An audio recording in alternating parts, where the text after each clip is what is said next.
allow the two It's okay. It's okay. Off your mind. It's okay.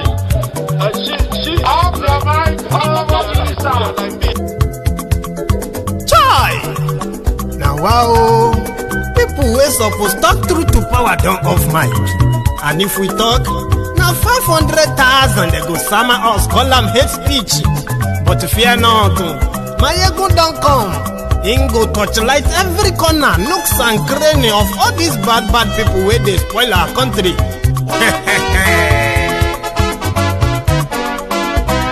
So my people make we laugh, oh yo yo.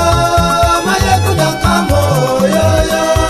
My people make we shout, oh yo yo. My ego don't come, oh yo yo.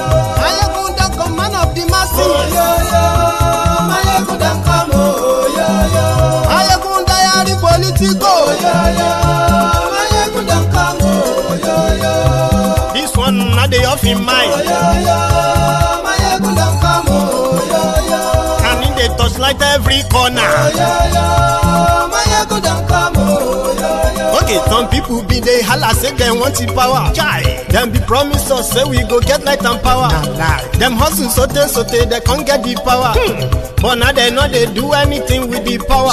Every day, dollar just they get the higher power over naira. See them talk say make we off mind, but thank God say my ego don't come. So my people make you laugh, oh yo yo. My ego don't come, oh yo yo. My people make we shout, oh yo yo. My ego don't come, oh yo yo. My ego don't come, man of the masses, oh yo yo. My ego don't come, oh yo yo. My ego diary politico, oh yo yo. My ego don't come, oh yo yo. This one not they off in mind, oh yo yo. My ego don't come, oh yo yo. Person where they do evil, no one make person talk. Them say that my egun, that man too they talk. He too they talk. Say my egun diary, he they hot like pepper. But every day then they take money in bulk. Poor man picking, they the street they hawk. Still them talk say make we no talk. But thank God say my egun don't come. So my people make you laugh, oh yo yo.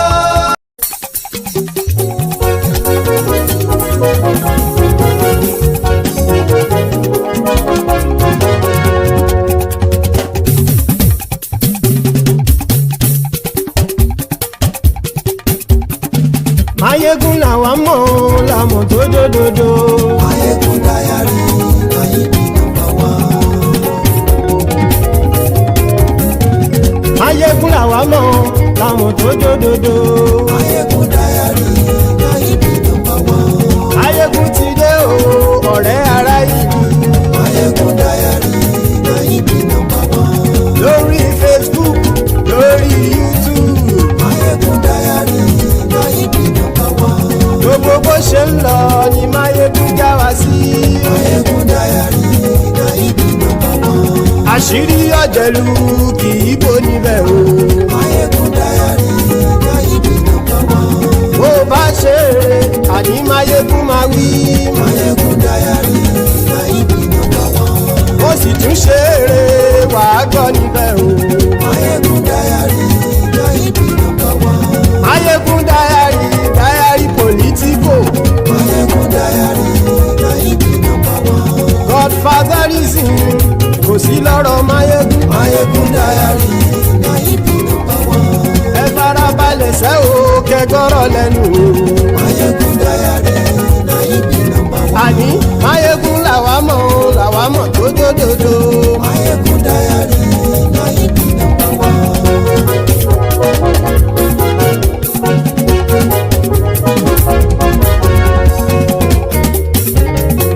Àní ẹ̀sùn rákì. Mayegun ti dé. Mayegun ti dé. Ọ̀jẹ̀lú ẹ̀sùn rákì. Mayegun ti dé. Àní ẹ̀sùn rákì. Mayegun ti dé. Lórí Facebook. Mayegun ti dé. Àní ẹ̀sùn rákì. Mayegun ti dé. Lórí YouTube. Mayegun ti dé. Àní ẹ̀sùn rákì. Mayegun ti dé. Bọ́ bàbá gbé wúrẹ́. Mayegun máa wí. Àní ẹ̀sùn rákì. Mayegun ti dé. Ijó ìgbádìyẹ.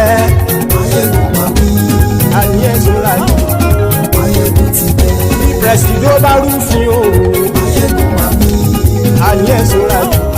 Máyégún ti. Hello there. So good morning to you. Good afternoon to you. And good evening to you from wherever you are joining us. This is Máyégún live. So thank you so much for joining me tonight.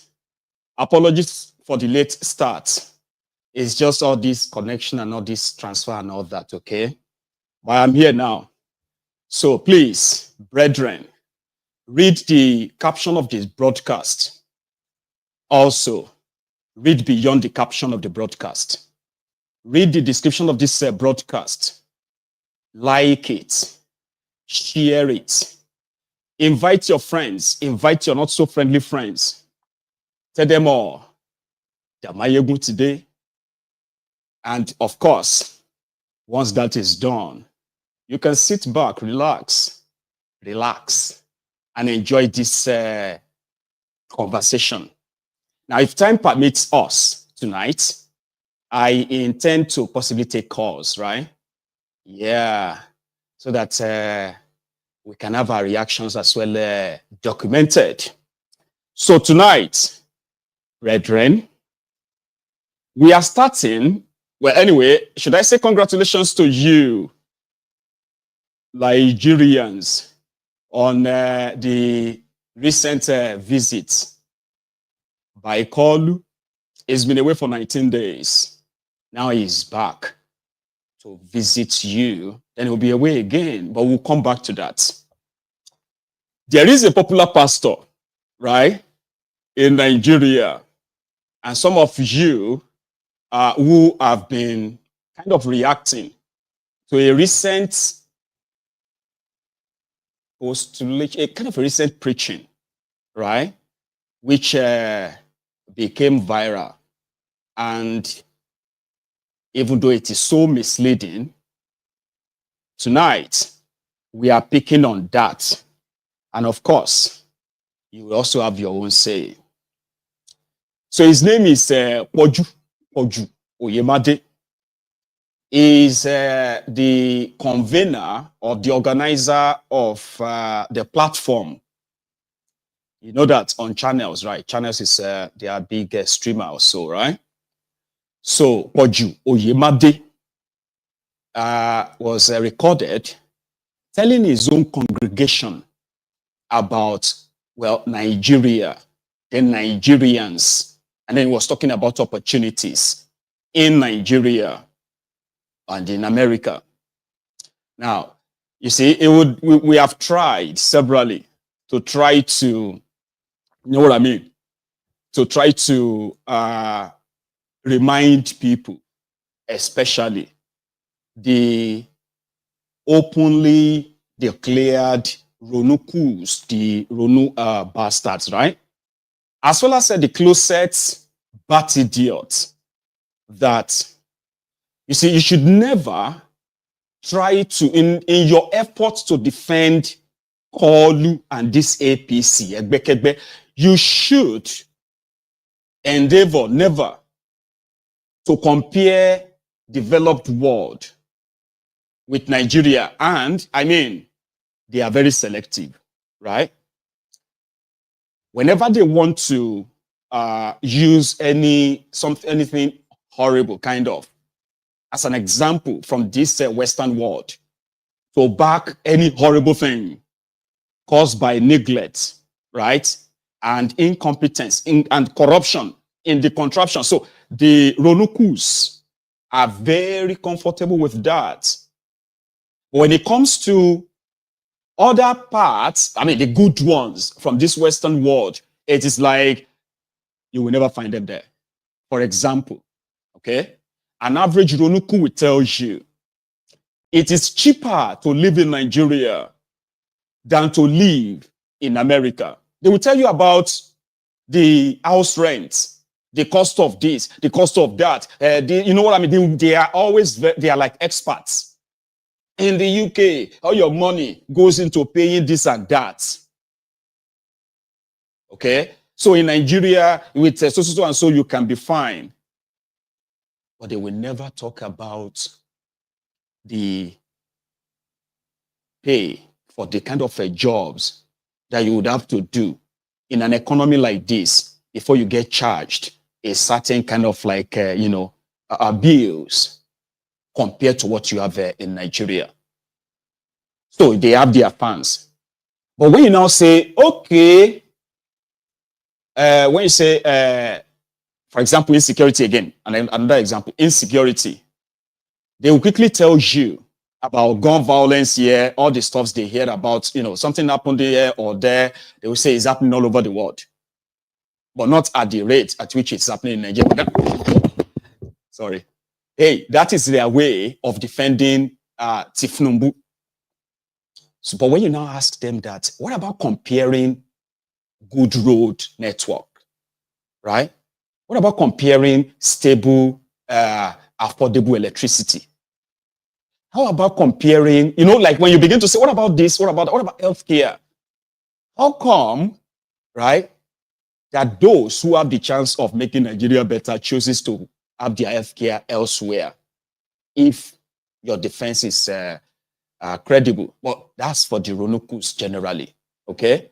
But there are others who are like a closet, bat idiot or closet bastards. This is why. Some of you will call them bigots. Some of you will call them tribal this or that. They may be all of that. But primarily, they are all of that anyway. But primarily, they are like the closet Ronukus.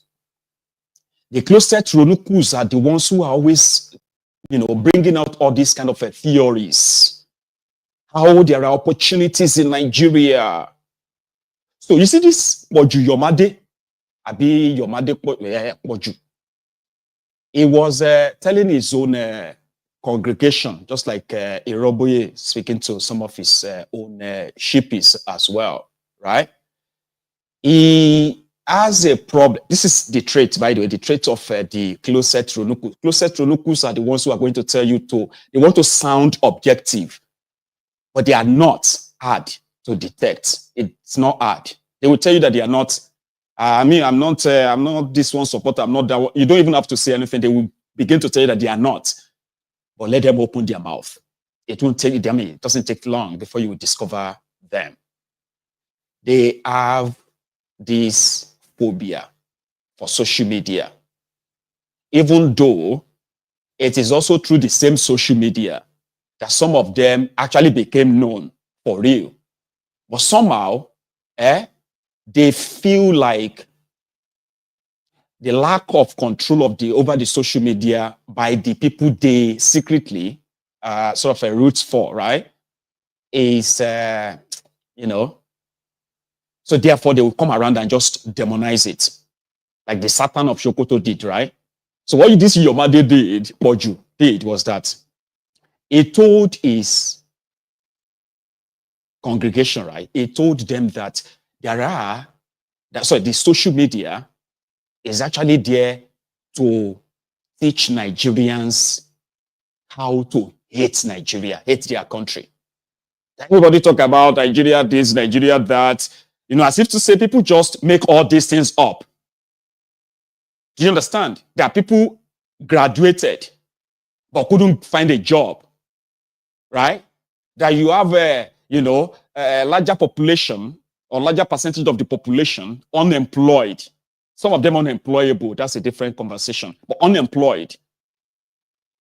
So statistically, realistically, the evidence is there for everyone. But you see these guys, they will develop their own different theories. Then blame you. So he said, people were being kind of like trained or taught to hate their country. Because according to him, in America, Nigerians are doing 4 or 5 jobs. They usually have all these imaginary friends or family members abroad, okay? That they have this sort of like a wonderful conversation with. They always have those imaginary friends. Anyway, in that clip, right, he said the Nigerians he met in America, they are doing 4 or 5 jobs. That in Nigeria, you can use 500,000 naira throughout your medical school. You know that is not true, right? But he confidently told his congregation. They sat there, they heard him. He confidently said, with 500,000 naira, yeah, you could become a doctor in Nigeria throughout your education. But you can never spend just $2,000 in America to become a doctor in America. You know, it's going to sound like, oh yeah, okay. But factually, that's absolute nonsense. How much does it cost you in a year? He said 100,000 naira. It will cost you in medical school. He actually said a medical school in Nigeria, 100,000 naira a year. And what year was that? So to him, he said, but they will go to America. They will do 4 or 5 jobs. Something they won't do in Nigeria. They now asked him that, he said they asked him that, but the remuneration kind of package in Nigeria was so low. How about you talk to the people in charge, right? To actually value I'm not going to say that medical school in Nigeria is not cheap compared to some other universities in the world. Does that make your universities the best? You be honest with yourselves. What is any of your medical schools in Nigeria's rating in the world? Out of 1,000 schools in the world, how many of your schools in Nigeria, medical schools in Nigeria, right? What is your ranking? How many? I'm just saying this because it is us that sold properties, sold belongings, just to go and acquire education in America. So somebody now said in the comments, somebody said, why didn't the Americans, because it's cheaper in Nigeria now, if Nigeria education is so that, like what you were saying. Can you get me now? Americans should be flooding Nigeria. British should be flooding Nigeria. It's a cheaper education. But is it quality? What is it like in those schools that are churning out the doctors, the nurses? What is it like? In reality, Poju made it sound so easy, so, like simple. But Nigerians, so after getting that cheap education, they are always saying, may Nigeria not happen to me. I'll let you listen, because it is so irritating, so misleading, so self-serving, and it is so typical. It is so typical of the characters who are hiding behind the truth, fabricating, misleading. There's something called half-truth. It is like when you take the truth, right? You dilute it, you mix it. Then you roll out half-truth as truth, diluted. So half-truth is a lie. There's something like, but it's true. So no. You don't manage it. Something has to be like either true or lie. That's the fact. There is no in between. But listen, he knows what he's doing. For your information. And I have found a group of people, and people have been programmed on social media to hate their country, which is self-hatred. I was in America. I sat down with some Nigerians, and they started. I told them, I said, listen, before you continue, Nigeria, a person will graduate as a medical doctor and spend 500,000 throughout to become a doctor. Throughout. I said in America, and they're working in Johns Hopkins. Go and ask them how much. You graduate from Johns Hopkins, you graduate from Harvard as a doctor, and you spend $2,000. Are you okay? Do you know how much money you spend? Now, Nigerians are ungrateful. They will go through everything, education. How much do they spend there? Go there. I said, look, you see a Nigerian, if they tell him in Nigeria to do 2 jobs, he will curse your life out. He will come to America, wake up in the morning, do first job, do second job, do Uber, and do everything he's doing. I said, if they put the fraction of this energy they put here in their country, they will have blown. They kept quiet. He told me, he said, listen, what's the unemployment rate in Nigeria? I said, we don't calculate unemployment rate. He said, no, you must give me a figure. I said, there's no figure. Nigeria, there's nothing like that. Let me tell you why. Yaba did a trade, they were just for church members to sell things. I thought they just put out tents like this, 1, 2, 3, in the car park. I thought, I wasn't saying this thing is a waste of time. One lady said, came to me, the pastor, thank you for doing this. Now, just to show you, she was selling wigs. She has a job. Before my eyes, somebody came out of the church and bought 3 wigs, each one 250,000. That business is not registered though. 750 grand that girl carried home. There's no job she's doing. So if somebody is in their house and just starts selling wig, are they unemployed? No. But are they registered as employed? No. Our statistics here is different. Understand your terrain. Do you understand what I'm saying here? You see, one of the problems in Nigeria, people don't understand their terrain. Understand your terrain. In America, you will sell like that. IRS is coming for you. And you go home with 750,000. Out of that 750,000, 200,000 belongs to government. Don't drop it. You will see jail. Are you following what I'm saying here? Understand the terrain. Sit down and say, what is this terrain? Then understand it so you know how to play. The girls and the lady said, when you get more, send to me. In other words, I'm telling you that person could have bought 1.5 million on wigs on the spot. And if you see the lady buying, you will not know she has seen 2 million in her life. My mind was renewed.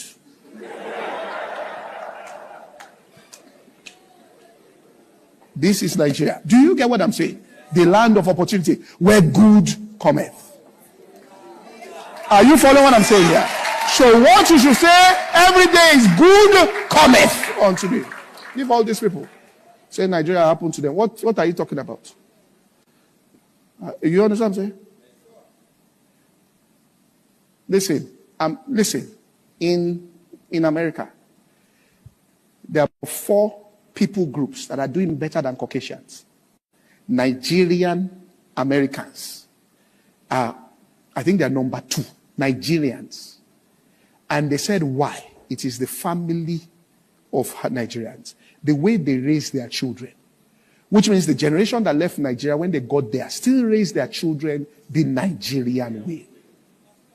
And the Nigerian way says book first before talent. Do you understand what I'm saying here? Get degree, whatever you want to do, do.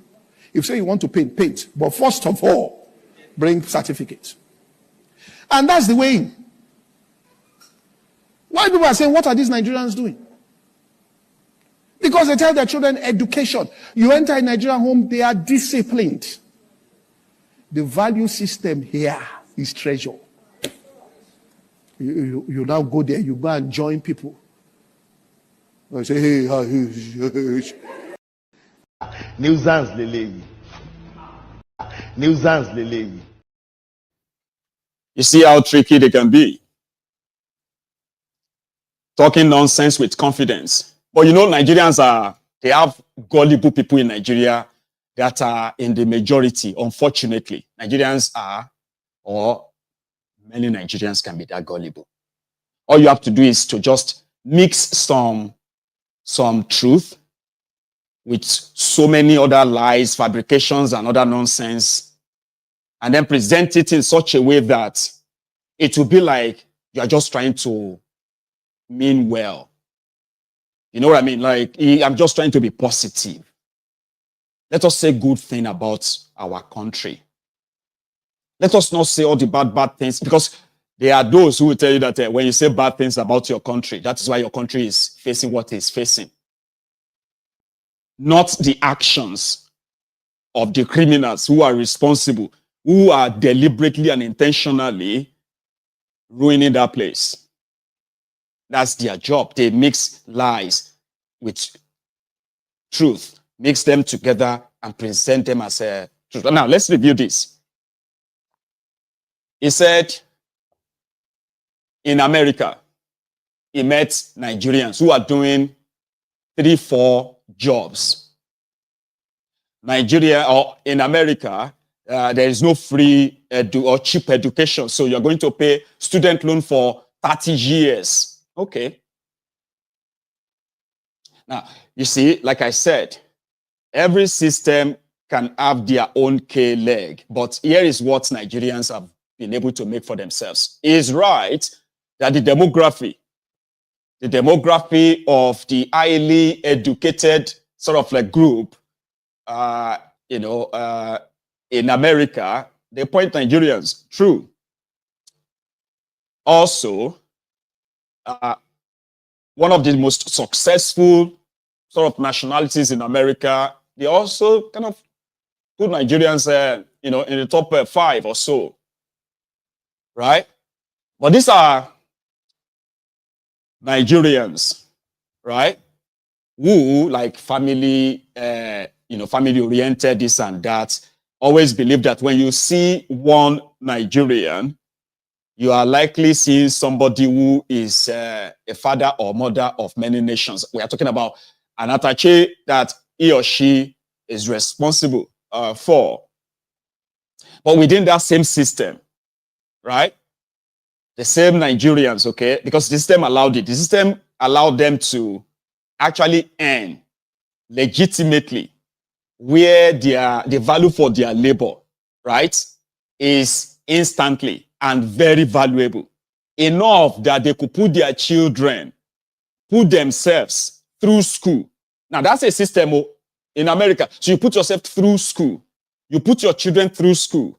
You get some good grade enough that, some qualifications that can hand you a certain level, a certain place in the society. Something that the American system already created for you. Something that your own country, the system that doesn't exist in your own country. In reality. Now, America gave you all of that with other responsibility attached to, because when you ask those who are doing 2-3 jobs, they are not doing it because they are paying back a loan. They're doing it because they are Nigerians who have more than what you see physically as their responsibility. And as the country deteriorates, it becomes more and more a bigger burden. We call it a black tax. So doing 2-3 jobs abroad, right? It's not as if to say, oh, they are doing it simply because they are forced to do it, right? But in Nigeria, Nigerians are doing 2, 3, 4, 5, 6 jobs. You will see people who are doing, number one, they are secretary in one office, right? The same demo, they are working as a POS agent. Yeah, on the side. Then they are also working as some of them will be working as a delivery driver here and there. Some will be working as a cleaners, off hour, right? To earn money. Some of them on the side, they are also doing small trade. You want to buy something, you want to buy something. In all of it, it still becomes so difficult that the value of their labor has become so shrunk by the criminals in government that those who have jobs are walking about like wretched, jobless, and poor people. This is the reality. You cannot be doing 2-3 jobs like this man is saying. It's either they are making you to build a house in Nigeria, your project, or from your family or what have you, you are indeed, right, their own subsidy. So it varies. So, and where we have, and also again, what you do abroad, like in Nigeria, where you have people, for example, like you have bankers. Somebody is working as a banker in Nigeria because he studied accounting, banking and accounting, whatever, right? Or economics, whatever. But he's working in the bank. Then somebody is also working in the bank abroad who also did banking and finance, whatever. But somehow, when they pay the one that live abroad, he is able, to some extent, he is able to pay, if he has student loan, he is able to pay the student loan, he is able to get himself a very comfortable accommodation in a very safe place. You know, it's like blue collar. You get what I mean? He is likely going to have his own personal car financed, of course. Yeah, because he's got a job. Now, he will be able to, from that one, he will still be able to be paying school fees of God knows, sisters, brothers, extended family members, medical bills, house rent, or even if they need to build a house for their mom or dad back in Nigeria. From that same job, somebody is a banker in Nigeria, and they are telling you, I mean, it's obvious, the only place, or the only way you can actually make money is by stealing a depositor's fund. You know that. The rest of them are, they will tell you, there's a guy, he's been a banker for 16 years, he said, and he's got nothing to show for it. This is somebody's story.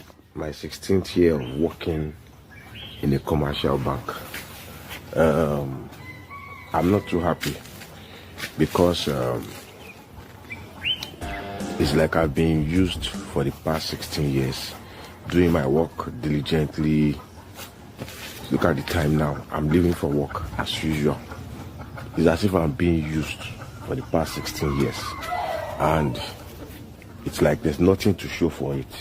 If not for that, in your jar, I may not even be up to anything. But thank God, in your jar, you just in your jar, what they can achieve, you know, so if your child wants to work in a commercial bank, although some people are making it big in the commercial sector, no doubt, but those are the who knows who now, you understand? But if you are from a home that is actually nothing, you met nothing at all, commercial bank for Nigeria is not for the weak, especially if you are a junior staff. You go suffer, they go suck you like orange, they go suck you dry, and they will throw you away. But me, I'm still here. But I know that as today is the 16th year that I've spent in the bank, God will show me favor. I'm pretty sure of that. If you help me see work, I'm ready. I want to work elsewhere. No one die for commercial bank. You are the nonsense. To everyone, I pray this period, the peace of the Lord will abide with us and our families in Jesus' name. After the video I posted on Wednesday went viral, I got a lot of reactions from a lot of people, friends, family, enemies, some hailing me, some bashing me, while some were praising me for being bold enough to come out to say the truth. Well, people were asking, is it a full staff? I'm a contract staff. I'm not happy about it. I'm shy about it, but at this point, I'm no longer shy about it. People spoke about me not upgrading myself. Who told you? I'm a BSc holder and I have master's degree, but I've never used them, and I'll tell you why. Now, in 2014, when I had my BSc, my bank was recruiting. They were doing conversion. I applied, but I was not lucky. Why? ASU was on strike. Senate had not approved our results, so I couldn't get it. Our VC even wrote my school, my bank, and it was still not accepted. Well, I moved on. Ever since then, I've been trying to get a job. I've applied to barely all the banks, barely all the factories. I've applied to Dangote. I've applied to O&O, Nestle, Nigeria Breweries, Coca-Cola, all these companies, you can name them. I'm on Jobberman, I'm on Indeed, I'm on all these job sites, but I've never been called for an interview.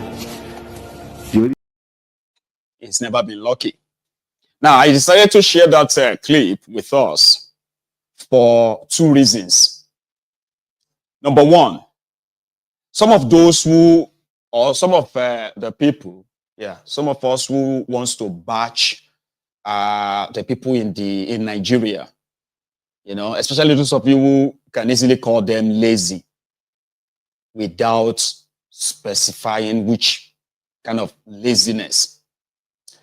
In Nigeria, like Poju said, they told us that like our parents felt like they figured it out. Okay? They invested by, it's like 3 steps. They invested in your education to get as higher education as possible. Because the higher education you get, the more you will be worthy, employable. So many parents invested in education with the expectation that at least that prepares you, and that means that you can easily change your own your fortune, your financial status, and their own status too. And that was what you said, the foundation of Nigeria. So you have many people, right, who have different kind of paper certificates. Not only, easily, right? Some of these comfortable people can say, but they can go and start a business. They can go and, you know what I mean? Then you ask yourself, in that your Nigeria today, what is it like to actually have access to liquid capital to start any business? How many banks can come out and say, oh, in 2024, we gave out 2 trillion naira loan to new startups? Not a single bank in Nigeria can really come out and say that.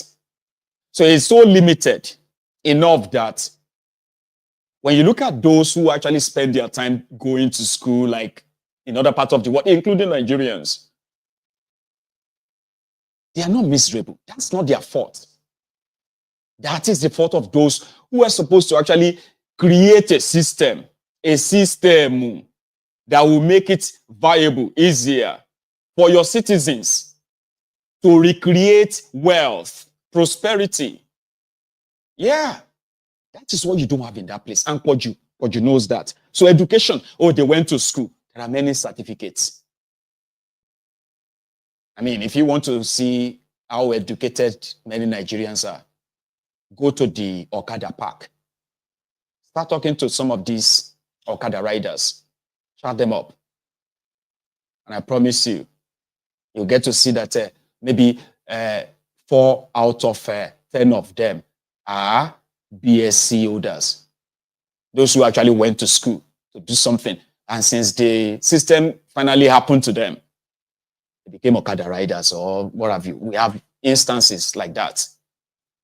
So Poju was talking about unemployment in Nigeria. He said there is no unemployment in Nigeria. You see this elite, this is their world.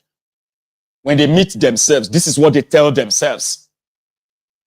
Living in denial, pushing a false narrative with confidence so that, there are people that will take it as facts. Unemployment in Nigeria, because his own reason why there is no unemployment in Nigeria is because people are making money that they are not declaring.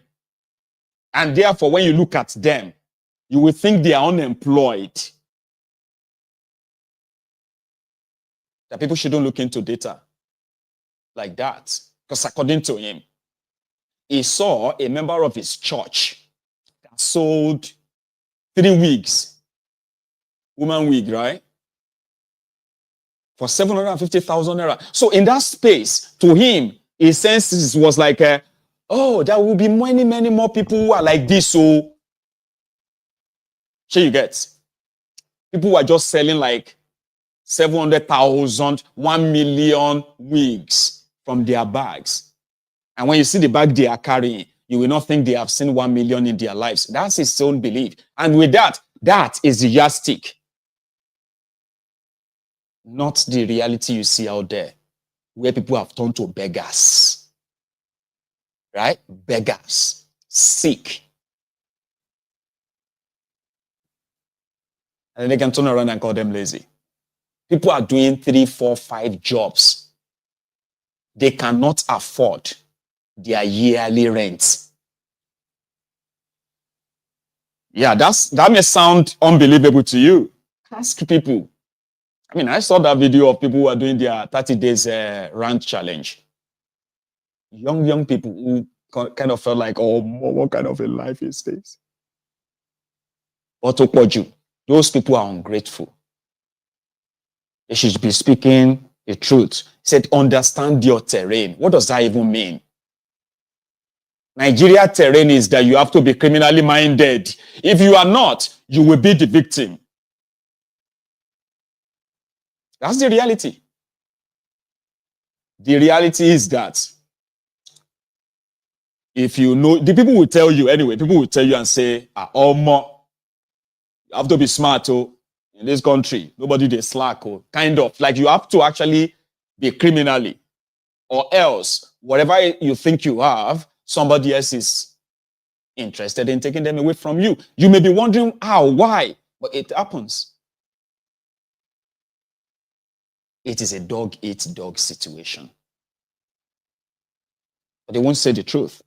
So understanding your terrain means if you have a working system is a system where everyone is equal, at least to some extent, before the law. Those who are parading themselves as the ruiners of this contraption today, they belong in prison, not in those offices. And that is what some of these pastors should be telling them.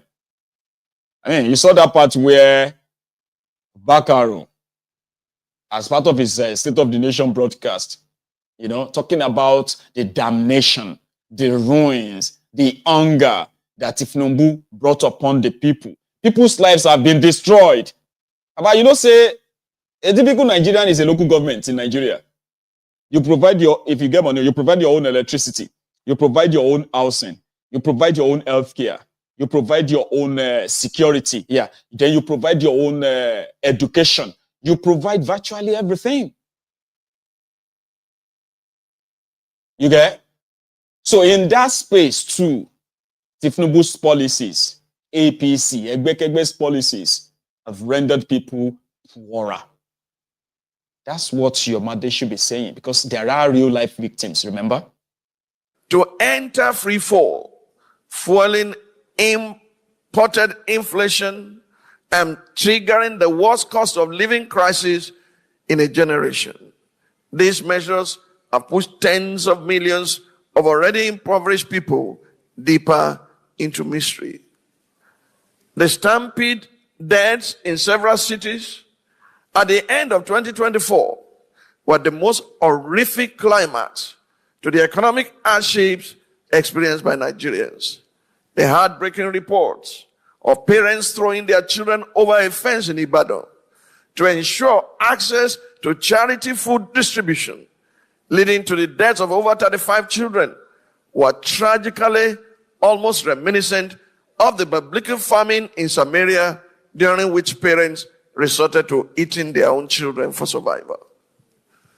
While it is not in dispute that difficult economic reforms come with costs and are usually associated with periods of hardship, 4 essentials must be taken into consideration when driving reforms. Number 1, empathy, which means understanding and sharing in the plight of the people. Number 2, methodology, which indicates a systematic approach to deploying tools from the reform toolbox to cushion the biting effects of reforms. Number 3, transparency, which mandates governments to act openly and to carry the citizens along at every major decision point in the reform journey.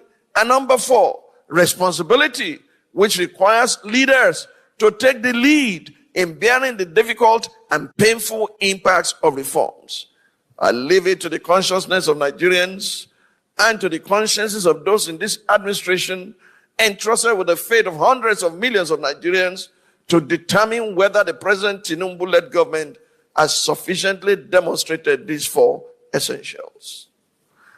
However, while this address was not open to enter free fall, fueling. Mr. Bakaron.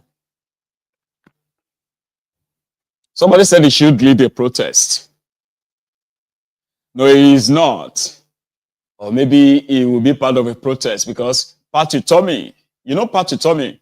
Now Poju Oyemade of the Patitos gang, yeah, Poju Oyemade is calling for a 7.2 million man march in Abuja. And his demands includes the electoral reform before any election date is actually sort of decided. So yeah, if Bakaron is not going to lead a protest. Tommy Will, in his sermon yesterday, I think, he had this message for Fauna. Welcome to the Tuesday Tonic. I am Poju Oyemade. The Freedom Converge that we're planning to bring 7.2 million Nigerians into Abuja to occupy it until freedom goes back to the Nigerian people is motivated by a troubling, a deep crisis of elite. I mean, there are those who, I think, of it as a Tinubu problem, but it's much more than that, much worse. He may be a stimulant in some ways, but the crisis is deeper and much worse. And if we don't halt it, there will be no future, I can assure you.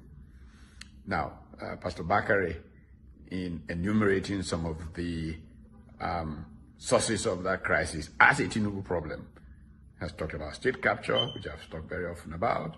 Has talked about judicial capture, maybe not so much about judicial capture, but the completely useless 10th National Assembly that we have. And he has talked about the push for one-man rule, the domination of society by a strong man. Those are symptoms. There's such a much deeper crisis of elite. If we go back to the 1950s when elite bargains necessitated a federal structure, you saw young people who were committed to long-term goals for their country work out an arrangement. That's why the federal structure remains the only way that makes sense in Nigeria, a true federal structure. Military rule would destroy that. But as you can see, the civilians have not done enough to reverse that, because they see that as an elite, they can profit from it, from the rent that it gives them. The long-term good of the Nigerian people doesn't seem to quite strike them when they get this opportunity to take care of themselves. And this is really the Nigerian tragedy. And so part of what this whole movement is about, and this is why we don't just march into Abuja, it will take 1 or 2 weeks of educating people where they live about how a country can care for everybody, how a country can be led by the right kinds of people, not be a criminal enterprise, how a country can develop a strategy for national growth that will make us not just be like our peers, but surpass them. Our peers all left us behind. Because the story of Nigeria and Indonesia is a classic example. But almost all of our peers left us long, long ago, far behind, because of a crisis of elite. How do we correct this crisis of elite? That's why we're marching on Abuja. And it's going to be a huge march. I mean, let us just look at the troubles that face us regarding an ineffectual National Assembly. Mr. Bakare did a good job of dealing with that. Let us look at what judicial capture has done to us. Let us look at how a failing media, let's not pretend, Nigerian media has been a terrible failure.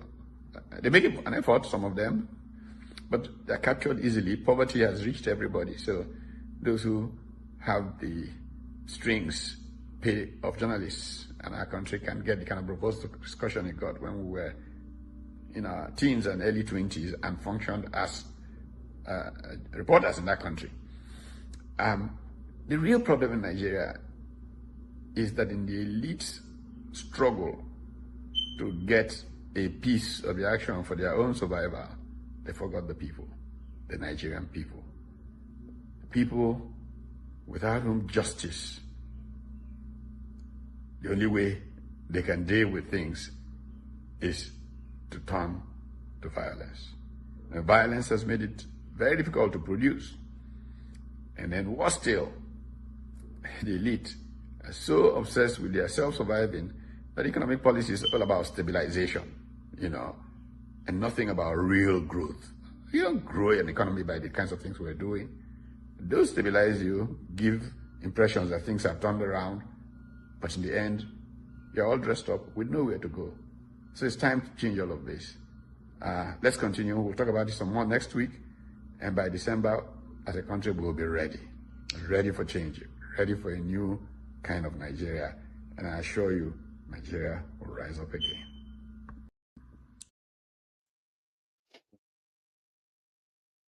Did you just say in December? Like, it's going to be like 8 months away. Did I hear that right? December. Okay. So according to him, it is going to be freedom, or be converge for freedom, or freedom convergence, or what have you. Anyway, that is for those of you who are asking for, I don't know, protest. Well, I am asking, give me a second. I am asking for, hey, hang on, what happened to my other camera? Anyway, I ask for the supposed opposition to be bold enough. You get what I mean now? To be bold enough that they actually can stand up for, yeah, don't worry, man, I'll take care of it. So, like they shouldn't be talking about an election when everybody knows that the entire thing is rigged. So the ideal thing for me is for the oppositions themselves to come together and demand, like shut the entire country down until certain things are met, because it is not actually going anywhere, to be honest. It's not going anywhere. So you will want to see some structural change. And structural change in this regard includes whittling down the influence of anybody who is running, or like the president or anybody, from deciding who is going to be the umpire's head. You get what I mean? So you can start from that, and as many as others, before you decide to go into an already arranged charade. I call them charade. Okay? So, Patu Tommy and others, I don't think December long. Okay. We'll get to that, because I don't think what people are going through in that contraption right now, they will be able to succeed till December. So that is that, right? You remember this terrorist or terror group, the Bermuda, terrorizing Kwara and all that, yeah? So it's been reported that their activities in the last 2-3 days, especially the one from yesterday, has led to displacement of so many people, including this family who are moving to, they are leaving their land. They are moving to somewhere safer. So Baruten local government area of Kwara State, I believe that's the pronunciation. So Baruten local government area of Kwara State is currently, right, almost considered as ungoverned areas as we speak, right? So families moving their loved ones.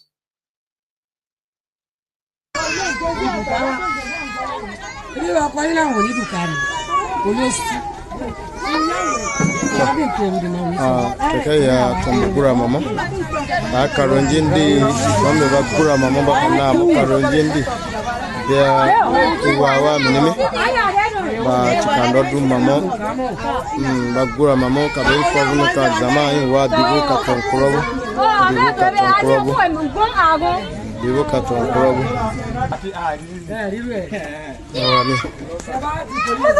Juma ana debe.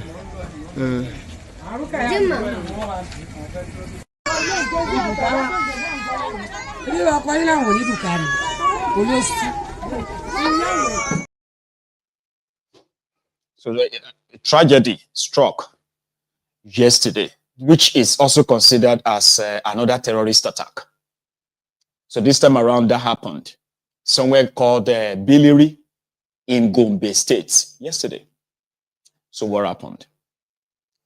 A terrorist drove a truck, a huge truck, and drove straight into the Easter procession going on in that community. 6 people confirmed killed on the spot. Many others, right, were so like they were brutally injured that they are actually going to live with the scars or the cut off limbs for the rest of their lives. Now, what people who knows this pattern, what they have come up with is that it is a pattern in northern part of Nigeria, especially in the Middle Belt part of Nigeria as well. Any gathering of Christianity or whatever on Christmas Day, on Easter Day, in any part of northern Nigeria, you are going to hear something. Because naturally, right, it is the religious hate that has become part and parcel, even from children. I showed you the video of children who were like bullying a little boy. And why? They said he wasn't praying. There is an infidel. One day, they will kill him. Another one said, I will kill you. I will take your bike. Little boys, they are less than 10. Somebody drove a truck. No one has been arrested as we speak. That we can say, oh, this person is the person who did it. In Gombe State. 6 people. I'll show you their pictures. We're here.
We're among these people back.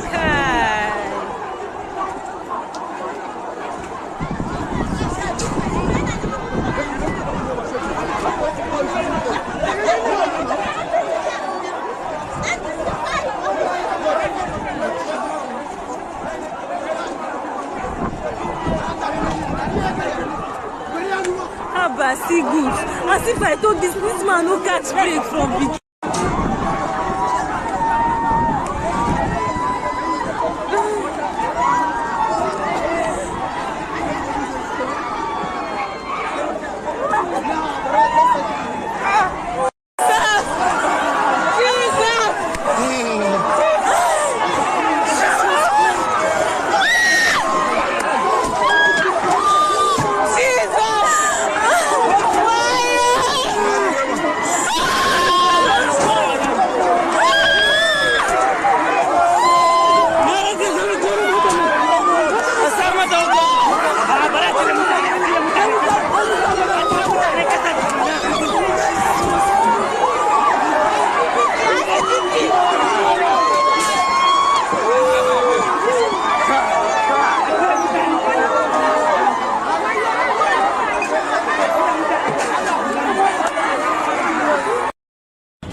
Somebody drove a car.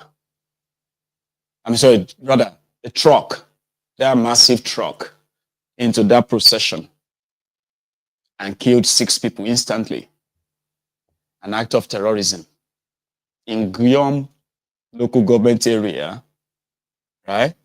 Somewhere too, right? In, I think that one is in Benue.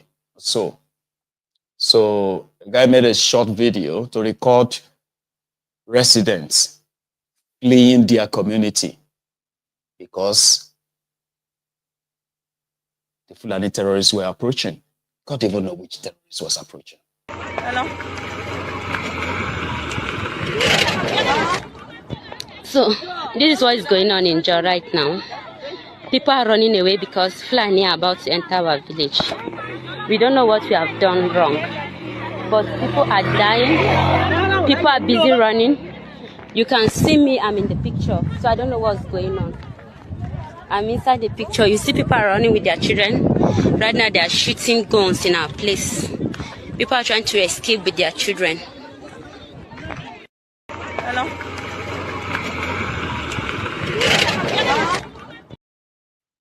Riom. It's actually called Riom, local government area of Plateau State. That's their reality. I mean, in so many places, whenever you hear that they had this Fulani terrorist attack or this social terrorist attack, that's actually the regular scene. That's why it's always like people running, trying to run for cover as far as possible. In the process, some of them will get ambushed. They will get kidnapped and slaughtered. I mean, nobody talks about them. Tinubu has been away from that contraption for 19 days. He's been in France and London when these killings were taking place in Nigeria. No real comment from him. No real action as well from him. It's just the dead silence. I mean, they are always very choosy too, right? They pick which of these killings they will react to. Soldiers have been slaughtered. You don't understand the word slaughter. Slaughter means that when they kill more than 2 people, when they start going to 3, 4, 5, 6, 10, 20, it doesn't turn to genocide, though. That would be genocide. So all this happens in Nigeria every now and then, but you must try to kind of like pretend. No, pretend that everything is fine. At least some people are making money. Some people are building houses. Yeah. So let's pretend everything is fine. You see, all these ones that you are talking about, right? We know they are there, but let us pretend that they are not there. Let's talk about people. Oh, let's talk about this big wedding. Oh, let's talk about this big birthday party. Birthday party, right? Oh, let's talk about, something that will just take your mind away from the real thing, because you, number one, you're not a victim. No member of your family is a victim.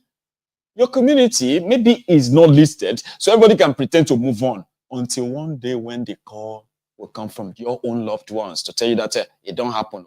Now you will now suddenly probably become enraged, concerned.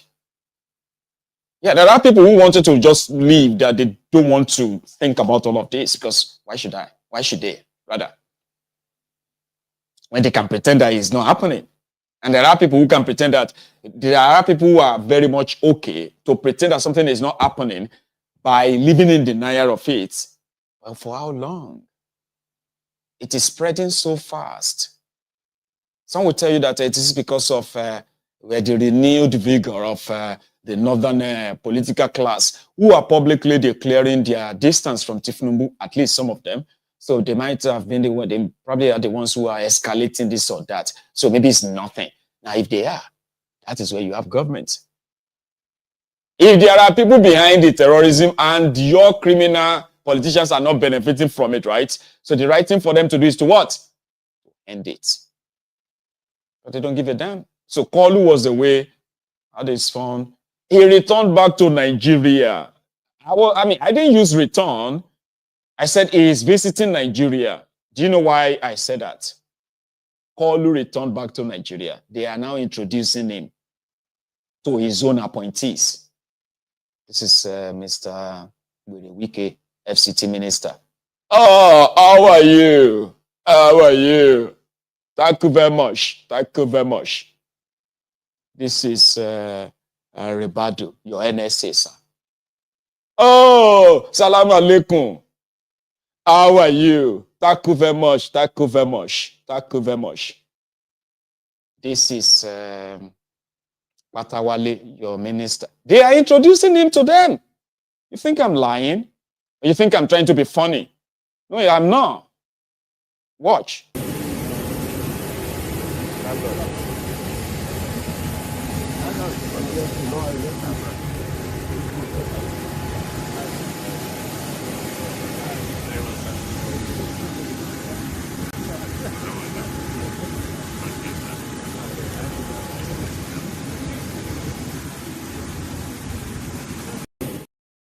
Thank you, sir. Thank you for visiting us, sir. We have missed you, sir. How many? None of them asked, though. But if I was there, I would be like, how many days are you spending with us, sir? Say, no, I'm not. I'm going to be here for a month. But I'm going to try and go to India. Okay. Then I am thinking of China. But I just came. I mean, come on, enjoy my stay, enjoy my visit. Stop asking me when I'm going to go back. I mean, they told you that it can rule you from anywhere, right? Unbothered. Enjoying it's like a royalty, king. Kind of. Kolu. In Niger State, the headquarters of Bello Turuji, the Lakurawas. And this new one, no, because they are also in Niger State. They are called Bamuda, Bangbeda in Yoruba. It's called Bamuda. Bamuda is like, bring me the sword. And you know, these guys said they are going to actually dip their sword in the ocean, in Lagos, Yoruba land. Don't forget that though. But their own governor is currently concerned about people wearing dread. Enough that he had to order, he had to order the security agents in the states to arrest anybody who wears dreadlocks. Yeah, they are fighting insecurity. But before that, here is somebody who claims to be an Arewa, a Sadauno something. He shall give himself a title. Baba, this guy is calling out the Sultan of Sokoto for calling social media a terrorist organization. And I'll take you to Niger State after this, please. Greeting, my people, the youth of this country, Nigeria. My name is High Chief Dr. Enoch Enfada. I am the Sardona of Koro, Baba, National PRO Sardona Forum, Nigeria. I'm the Sekiyaki Padon Talakawa under the Indigenous Ethnic Youth of Nigeria. I'm Oda 101, Peacemaker.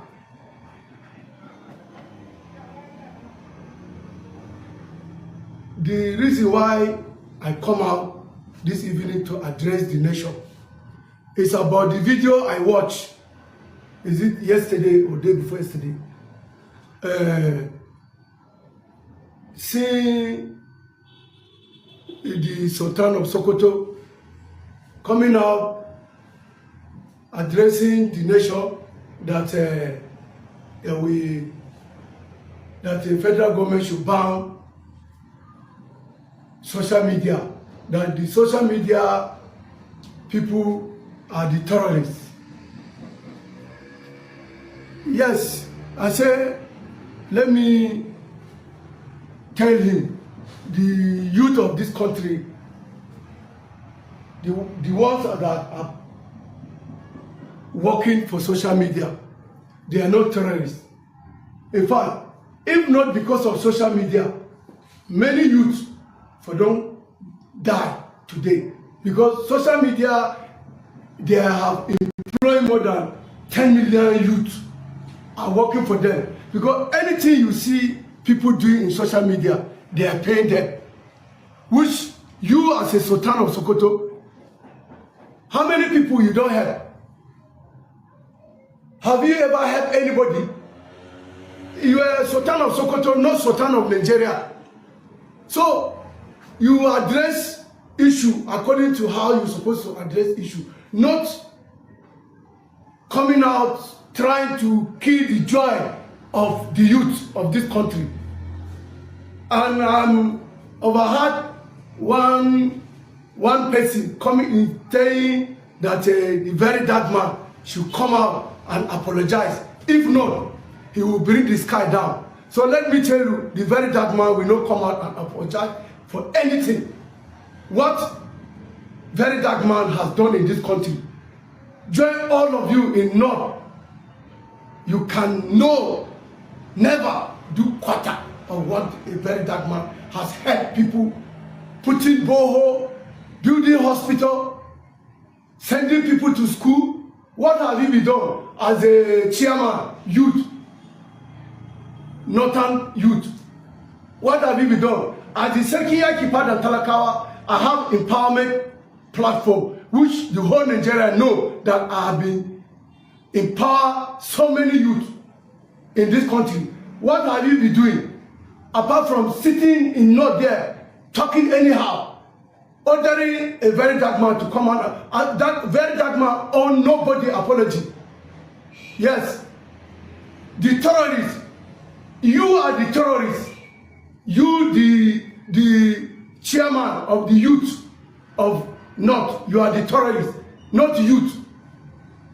It's Fulani people that are terrorists, not, and moreover, Nigeria are not for Christian, not for Muslim alone. We mix Christian and Muslim here. So stop addressing this nation as if we're in an Islamic country. Erufai try to turn the Nigeria into Muslim ticket. Who is regretting now? He is the one regretting now. So we are not Muslim in Nigeria. We are Christian and Muslim. Nobody has any right to stop social media. Social media is bigger than one person, even bigger than the nation, it's bigger than America. So, Sultan, let me advise you, go back to your palace and address Sokoto people, not social media. You are bigger than what you say. This is not the Ahmed Bola Tinubu I know. Since 1992 when I encountered you, I don't think this is the Ahmed Bola Tinubu I know. That calls me his friend and I call him my friend, and calls me my son and I call him my father. This is not the Ahmed Bola Tinubu I know.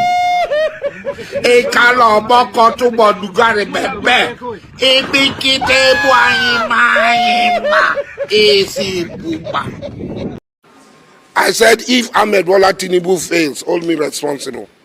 You say? I say, if Tinubu fails, hold me responsible. Thank you.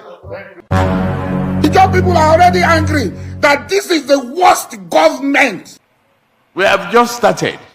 We must learn a lesson. This man! You're gonna trust man, Adam, Ojo, your eyes will see what your mouth cannot talk. You have heard from the Sultan of, did he call himself Sultan of Roro? Anyway, I would say you should leave the messenger and let's treat his message. His message was very direct. This is nonsense. This is absolute nonsense. You know, like, why would anyone in their right mind phrase their own disgust for social media's fake news, as he put it, right? And then automatically say, oh, social media is a terrorist organization. It is deliberate. People are protesting against the real terrorist. The terrorist that seems to have state sort of backing or state sanction, as they usually use, right? So, before I take you back to Plateau State, I promised to take you to Niger, right? Now, one thing you will remember is this, by the way. We don't call Nigeria gone. Like, people we sick, plenty. Some of them go dress up enough that they can convince you that they are not sick. Like that guy you just finished watching. He set the stage. I don't know if he's probably just putting up that kind of like appearance.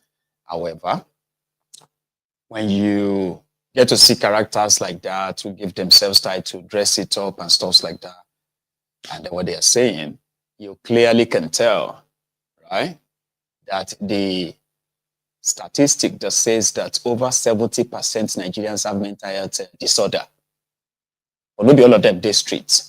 So you can, you know, Nigeria is a place that until you begin to wear rags and stop washing, like bathing, then you start avoiding your family members, whereby you have to go to the distant land to really, really practice your madness. That's why people will say, you can be the kneeling down of a mother. Oh.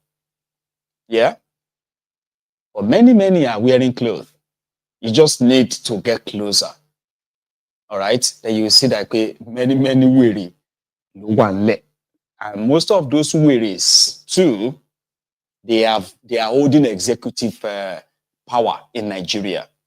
It's crazy. Like I said, you see, Niger State alone has more than 1, 2, 3, 4, 5. No, no, exaggerate, Sha. Nothing less than 20 different kind of terrorists in Niger State. It's actually like a bigger concentration of them. In Niger State, they have a deal for terrorists to say, you see this part, Gasikiani, Babu, they komi, don't come closer. Kind of. And this is because they are the ones who said they are using non-kinetic approach, which means the local RNG. You meet the head of the terrorist and you tell them that, listen, this one on our area, and that one on our area. So if they misfire, grab people from this part or that part, you can call them. MC Suleja, say, sir, say, MC Suleja, return the people where you kidnap from Suleja, because they will know them. It's like that, you know the terrorists where they are. Kind of. Nigeria can't go over there. It was in Niger State, in case if I can rejig your memory, it was in Niger State that these terrorists, supposed terrorists, they had weapon to shoot down military fighter jet. Abi, now don't forget.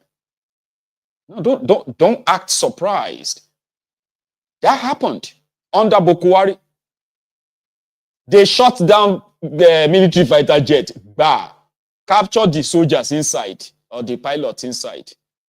Before they slaughter them, right? They actually display them first. No joke, a true story. It was in Niger State. It was also in Niger State that they had to go and negotiate with terrorists, and they paid them $5 million. True story, Google it. $5 million to buy back anti-aircraft rocket launcher. They said because of Bokwari, made them no good thing say, now one kind infidel they fly, shoot and down. You know what I mean? Like they had to, true story, Niger State. But that doesn't bother this bagger, man. You know, he actually was feeling so good. That's why I know that this is one of the salaries. There are many. Your executive governors, sick people, dreads.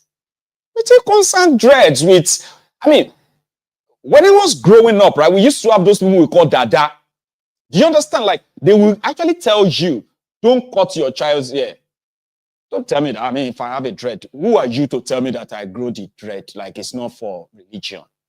You see this mofo? He is on top of his game or on top of the world. Anybody that you find with barber or dreadlock, arrest him, barb his hair, and find him. Nobody should carry any kind of hair cut again inside MENA. I have given you marching order, the security agencies. Anybody you find with a weapon, deal with him as an armed robber. So for parents, warn your children, warn your words. From this moment, it's 100% fire for fire. Any attempt to harass any security officer is an attempt to harass the government of Niger State. We are going to come with the full force of power of the government and descend on you. And any house found harboring criminals should be demolished. Urban Development Board. Bring it down.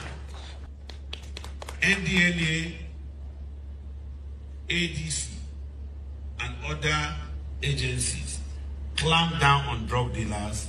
0% tolerance in Niger State. And Niger State is not for useless people. If you can't take care of your children, we'll take care of them for you. We'll take care of them for you. Anybody that you find with barber or dreadlock. Nuisance lele.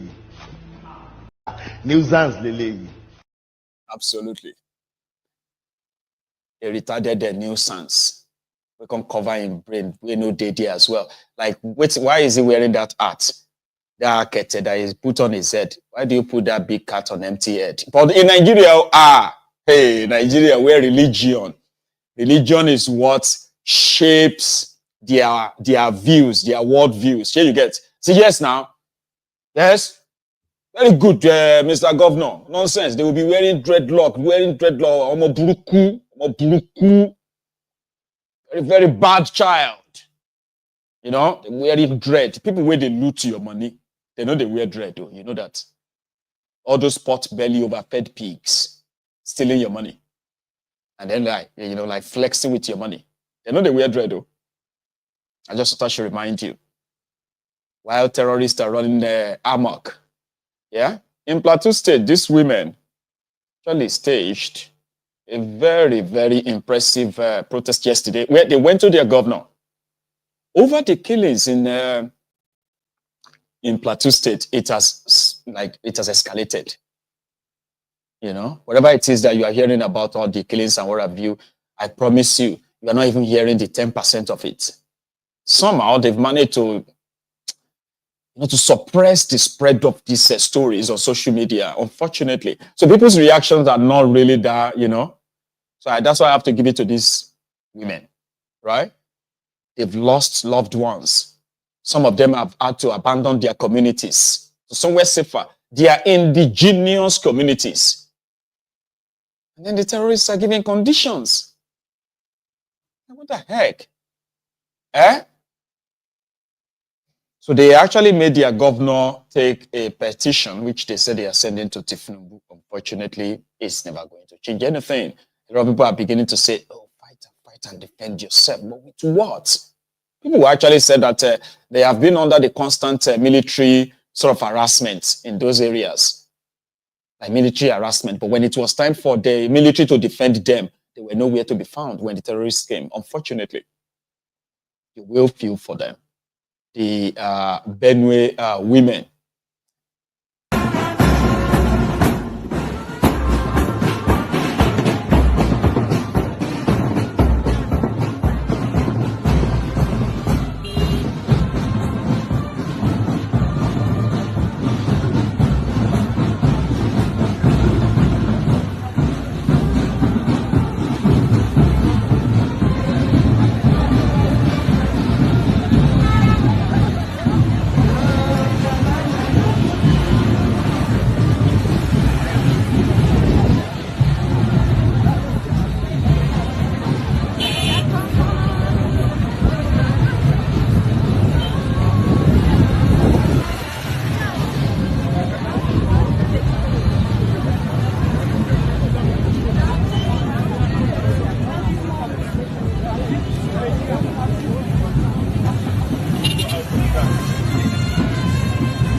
So when you see them like that, just remember that those are the survivors. Those who survived all these attacks. Just remember. So they are real victims, physical victims of all these killings. A young man saw a group of, in quotes, hunters in Auchi, and he made a video. Remember the word hunter. So hunter and hunters, especially when it comes to, Edo State, right? So Edo people don't really agree that, you see, these people that suddenly became interested in hunting in the southern part of Nigeria, something a lot of people are just hearing for the first time or even see for the first time. How do you go from Borno State to go and hunt in River State? Like, what the heck, man?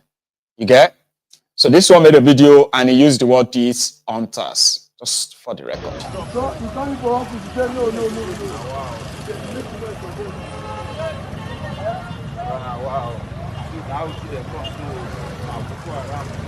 What am I seeing?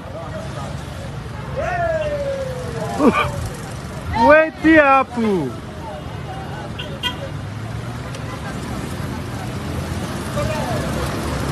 See people, wait the apple. No ram, but one ram not inside. Now woman be the load like this. Now woman be the load like this, they can't drop out. They don't stay, don't suffer.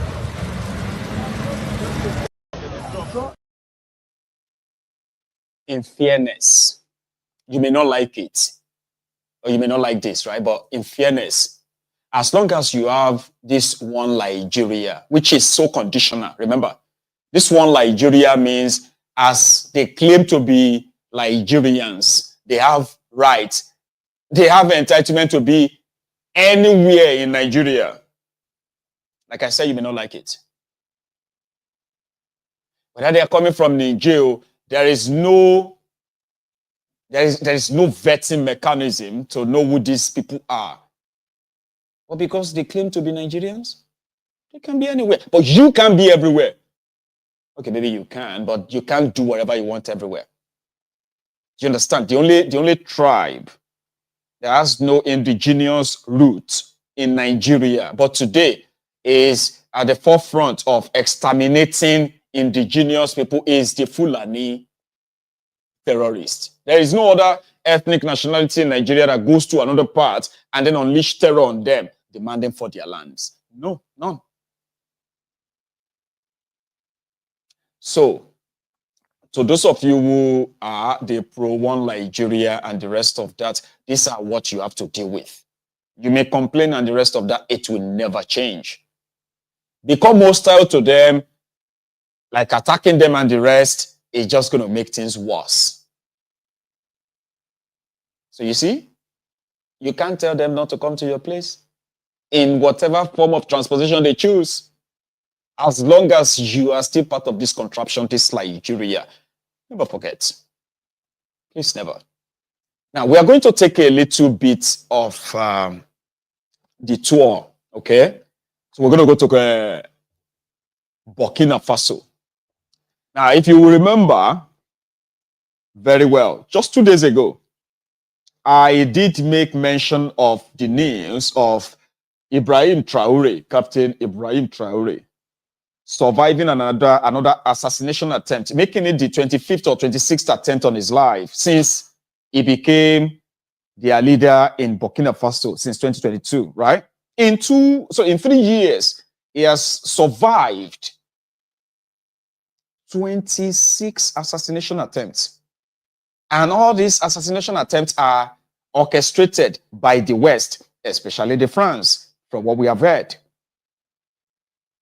You know, it's been offered a lot, right, to let go that power. Because before him, right, the resources of the country is only shared between their colonial master, France, and French companies, by the way, yeah, French companies and all of that, and the big men in power in Burkina Faso. But the table turned in 2022 when these Sahel states or countries decided to part ways with their colonial master by first removing their puppets in their countries. And since then, they have been, you know, badged with different kind of sanctions, including from Nigeria, sanctions, economic sanctions, military sanctions, this and that sanction. And on the other side, they are funding different groups who are ready to help them take him out. It seems like they are planning his assassination like every 2 months. Kind of. I mean, if you have to use the stats, kind of, right? You say 26 times. 26 times. If you put that into 2 is going to be how many weeks or how many months would that be? 52, right? 52 months. It's not even been there for 48 months. It's not been there for 40 months. And he's had so much assassination attempt enough, all because not only that he cut ties with the West, the France, he also went as far as cutting ties with America too. But leave our country kind of. There's so much at stake.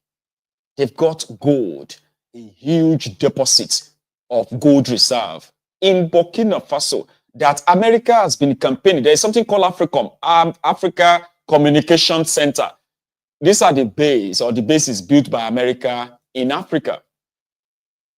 So they have a camp controller. This is the guy, Michael something, I don't know. I'll show you his face. 1 sec.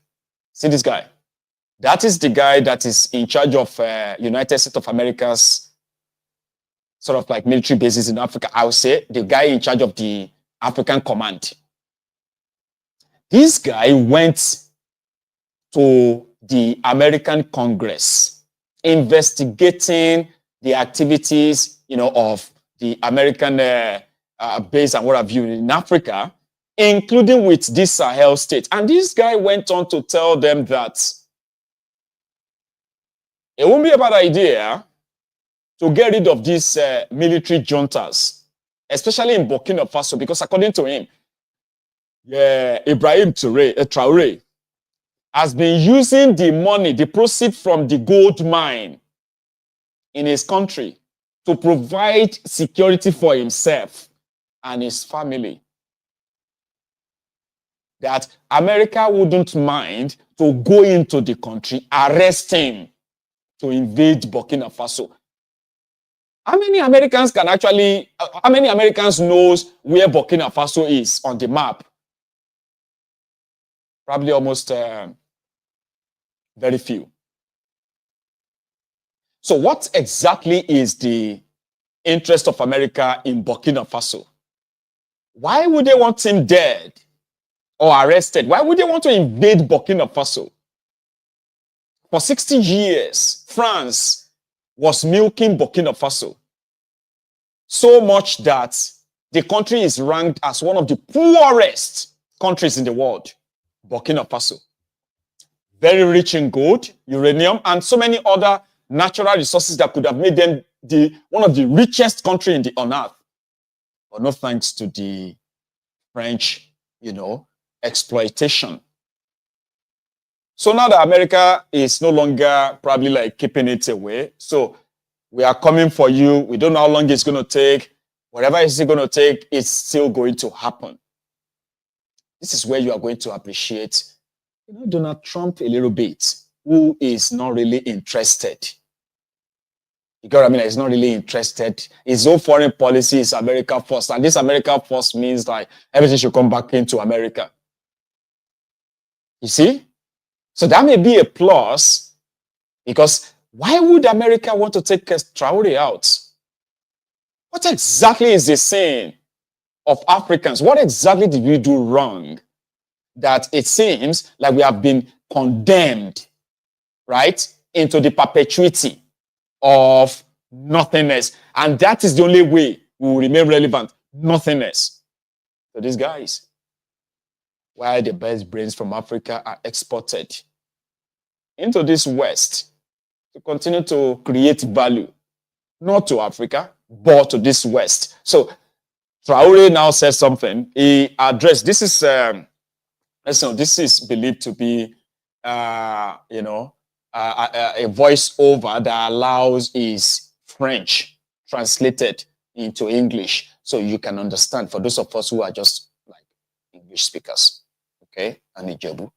So Traore had this to say that we need to actually fight to keep our freedom, or we can just live as slaves forever.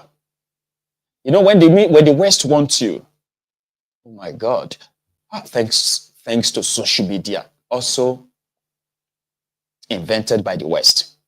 kind of, right? So when they, if not for social media, right, the West controls not only the African media, like not just their own media, they also control that of African media. All they have to do is to just get some of these career writers, contract writers, to begin to publish this and that, just to justify whatever. But these days, everybody have access to this information. You know, it's an info war, right? Everybody have access to this information. Now you cannot just manipulate the people and just, you know, so it becomes a little bit stale to use the media to blacklist, to blackmail Traore.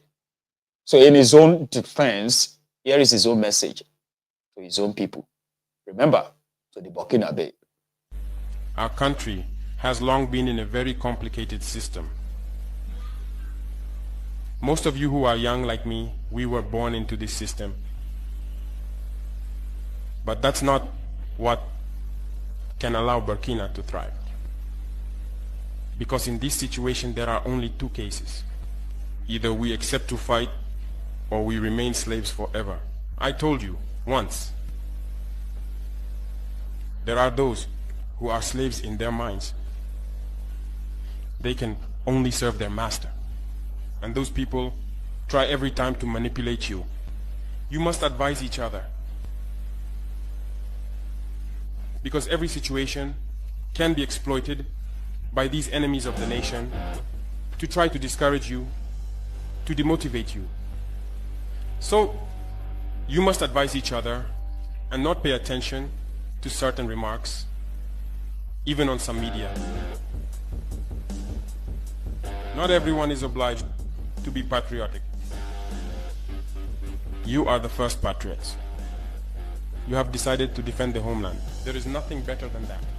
Those who want to support you, let them support you. Those who want to discourage you through writings, you must close your ears and move forward. As for those, we will fight them here.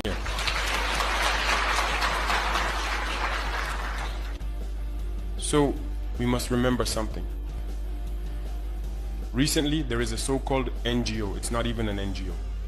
Because NGO stands for non-governmental organization. They are not non-governmental because they are funded by a federal budget, by a state. This so-called NGO produces reports claiming that the FDS and the VDP commit abuses. It went in here, it came out there. It's to tarnish your morale. It's to scare you, to prevent you from being able to fight. No. Moreover, we are going to file a complaint against this NGO because people need to understand something. What is happening to us here? It's true that they have manipulated part of our populations in the Sahel here, but they didn't have that kind of weaponry. What brought such significant weaponry into their ranks? It's Libya. Who destroyed Libya? It's this NGO, the same NGO that made false reports and gave them to those who wanted to create a rebellion so that people would intervene and overthrow Gaddafi. And the powder keg ended up being poured into the Sahel. These millions of lives that have been taken in the Sahel, we must file a complaint against this NGO because it is responsible for these false reports it made to support this thesis of attacking Libya. They have no moral lessons to give us. Look at the world. Let them go defend human rights all over the world first before coming here. We are fortunate to have similar situations. In this world, you voluntarily committed yourselves. There are countries where people are forcibly taken, killed. You leave or you die. Others, even while trying to flee, end up dying. They don't talk about human rights because these people see us as subhumans. They see us as slaves. That's how it is in their minds. They have never changed their mindset, but it's up to us to show them that we are not slaves and we will never accept this state of affairs. So don't be fooled by the stories. They tell to anyone who will listen. You must stay focused on your fight. Stay focused. We know what we are doing. And even now, the VTP commander told me that there is a human rights training session underway for group leaders and their deputies. If we make efforts, we know it's for ourselves. We no longer do things to please someone else. We do it for our homeland. And you are committed to that. Defend your homeland. Do not listen to those individuals. They should not affect your morale. In the history of the world, there have been wars. And during the Second World War, people organized themselves to defend all over the place. But there is a country that could not defend itself, which had to come and take our ancestors to go defend them. And today that same country wants to give us lessons.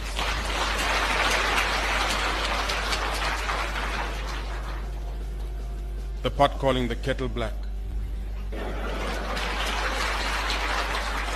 No. You are the descendants of those same ancestors who went to defend others, who liberated the world from Nazism.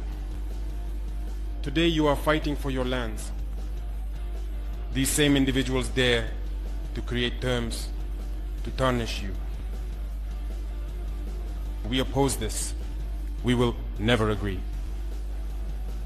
Continue to defend your lands. It is your wealth that interests these people. It's our gold, it's our minerals that interest them.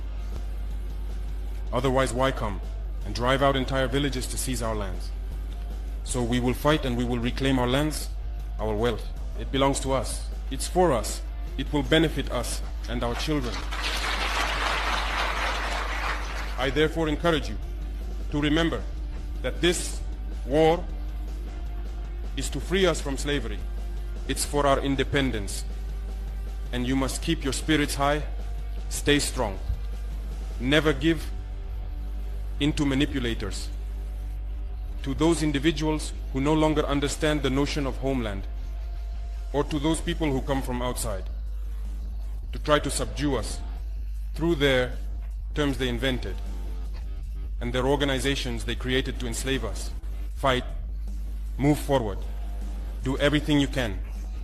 Draw, as I said, from your cultural resources, from what you have been shaped by since the village. Draw from it and wage this war. Stay focused and stay strong. Our country. Ibrahim Traore. The fact that is actually 36, 37 tells you that there are some people, right, who are made for leadership. There are others who are actually born as leaders. You know, it's life, you know.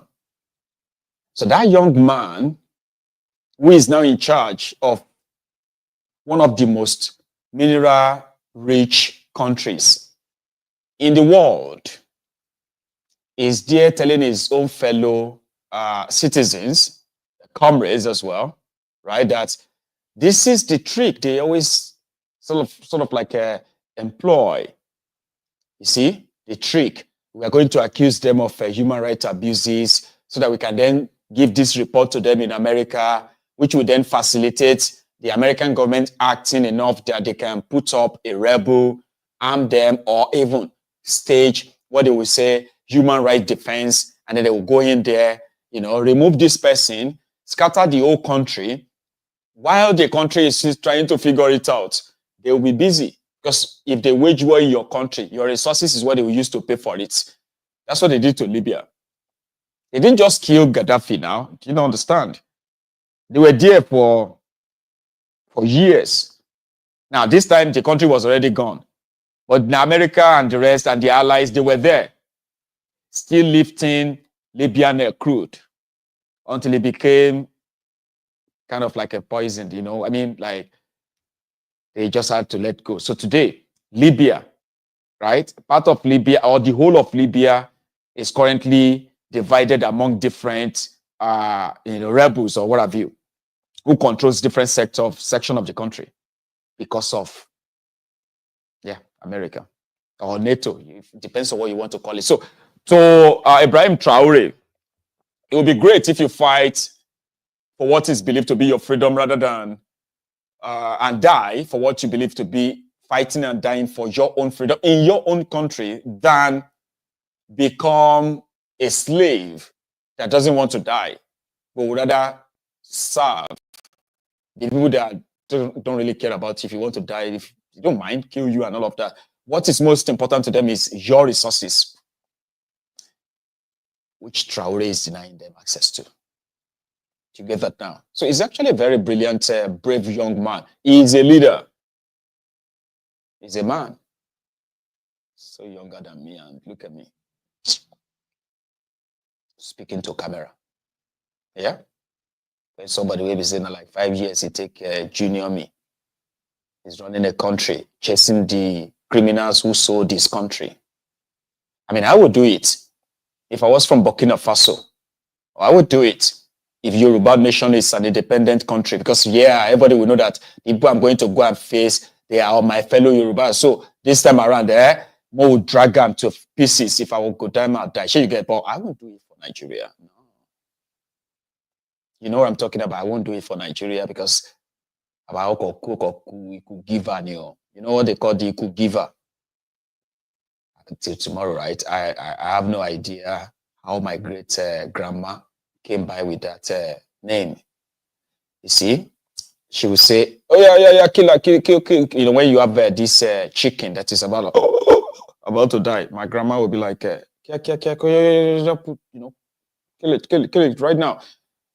Or else it would just be like he could give her, that is the giver's death. I don't know, like he could give her, that means because once the chicken dies like that, we can't eat it. So that means it's it's not eatable. So it's a waste, So fighting for Nigeria in a way that you think by the time you get to this, you are going to 100. By the time you get to 20, if you manage to get to 20, you get to begin to see people that will remind you and say, I don't trust you, you are Igbo. I don't trust any Igbo person. I don't trust you, you are Yoruba. I mean, I don't want to do anything with Yoruba. You know me, I know they fight for any Nigeria with any Yoruba. You get what I mean? And then you go, no, say, who sent you? They'll say, who sent you? Nobody sent me. Kind of. That is what the contraption has become. I don't know how many people who actually were asking these soldiers who seem stranded somewhere, stuck. They made a video, posted it on the internet, and they're like, being a soldier and getting stuck at the bank of one island somewhere. Nigerians were there instead of to be, like Oyinbo soldiers. I mean, you say, thanks so much for your service. Oh, thank you so much for your service. Oh, I'm so sorry. This must be very, very dangerous. Are you okay? And so Oyinbo go they ask, if they see this video I'm about to show you. But for Nigeria, 90% of the comment was like, who's then do not go there? Now be weary. Anytime now you go see when you see the civilian, now so you now go to get your strength up. Because they look them now, they are stuck here. Another was like, now Google kill all of you for that place. No, you die for where you are. Nigerians. So you can't be patriotic in that regard, except if you are just a very stupid person. Right? So yeah, if I was younger, I mean, even though I could possibly have stood up and, like in Burkina Faso, not like in Nigeria. Take a look at this. Seems there was no fire extinguisher here.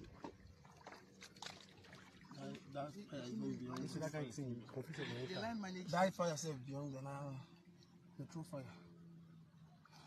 If to send a diesel, it will take time to watch fire. And a petrol fire. Thank God, say everybody rescue. Thank God.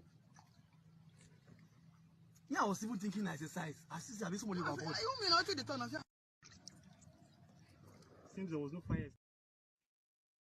People were asking them, Nigerians, instead of them to be like, oh my God, hey, I'm gonna. What happened to my? Okay, sorry.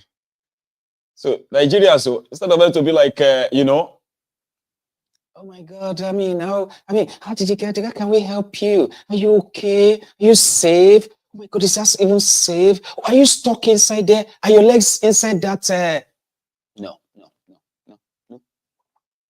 I was reading comments, Papa. And then you go, they regret, say, oh, that's a mistake, or say, I try to say I won't be soldier. I said, this decision of becoming a soldier is a mistake. Because everybody will be like, who sent you? Another one was like, I mean, I'm sorry, you guys, Nigerians. I'm sorry, you guys, right? I don't know. I don't know. I just feel like maybe, you know, these guys, as they are here now, make the Lakurawa be nice. I said, make Lakurawa just appear. Okay? You know, can't they use their head to train shooting targets? I was like, Kilo day. These are soldiers, Nigerian soldiers. They are also. Soldier don't beat you before. I was like, but soldier don't beat you before. So no, soldier never beat me before. I don't see person where soldier beat before. And Baba, if I see soldier, if I see snake, now that soldier go first kill. I say, okay, why Nigeria? You know? And I think that is why this guy, in a radio personality from Imo State, his regular face, I'm going to show you, right? He has this special message, especially for those of you who are Easterners. I mean, this, or if you are a resident in the eastern part of Nigeria, this may be for you. Now listen, it's a long watch. Adema, a very, very quick one. We are talking about what is happening in Benue and Plateau. Let me tell our people. Some people are going. When we say these people that are attacking our people, in Imo State now, it is about attacking our farmers, raping our women, destroying the crops in our farms. So Hemegano, Imo State, from Nde Fulani herdsmen. Then, kidnapping. These are the two things they are doing now. In Enugu State, they are not only kidnapping people there, they are not only attacking the farmers, raping their women, they are also invading communities in Enugu. I want you to understand the background of what I'm saying. In Benue people allowed the Fulani herdsmen to have a particular place they live. No, you had this side. No, you had Biriwe. No, allow them to live. They gave them land. They accommodated them. The same thing applicable to Plateau. They accommodated them. Gave them a vast place of land. Ranching. They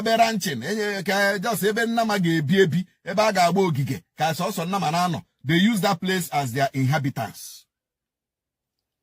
She's operating but into the communities, into the villages, into the towns of Plateau and the Benue. That was the mistake Benue people made. Or should I say, Benue government, Plateau state government. That was the mistake. And that was the mistake this government in Imo State carry. But unfortunately, our people are so blinded.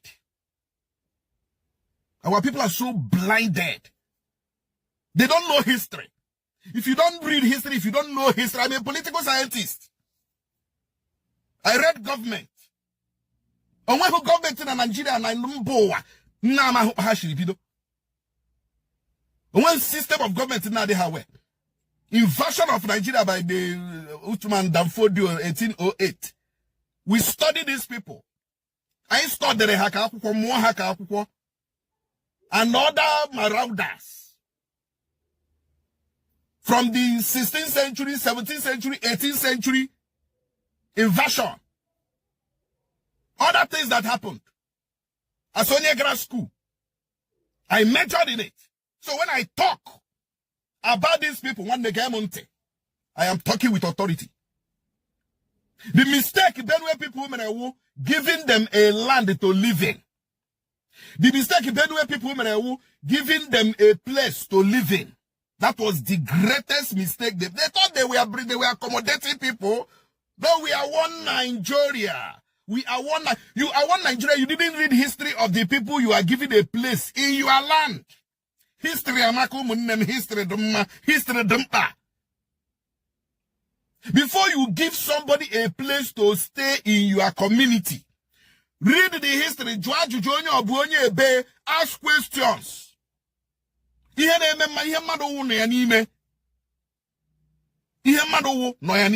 Somebody cannot come and tell you like repented Boko Haram. It's a lie. You cannot de-radicalize Boko Haram. They say they are repented. They say they have gone through radicalization, rehabilitation, reintegration. Bobotibo is a lie. It's a lie. It's a big fat lie. So, what are we saying? Ndi Benue akpọrọ ndị a nye ha obosara ala si ha biri. Plateau akpọrọ ndị a nye ha obosara ala si ha biri. They were multiplying on daily basis. They were multiplying. As they are multiplying their cows, we are multiplying. As they are multiplying their everything, we are multiplying. Ihe niile ha we are multiplying. At a point, they started invading these communities. They will go to communities, they will loot, they will kill, they will burn houses, they will come back. They will invade, they will kill, they will loot, they will rape, they will maim, they will do this, they will come back. They operate from where you people gave them.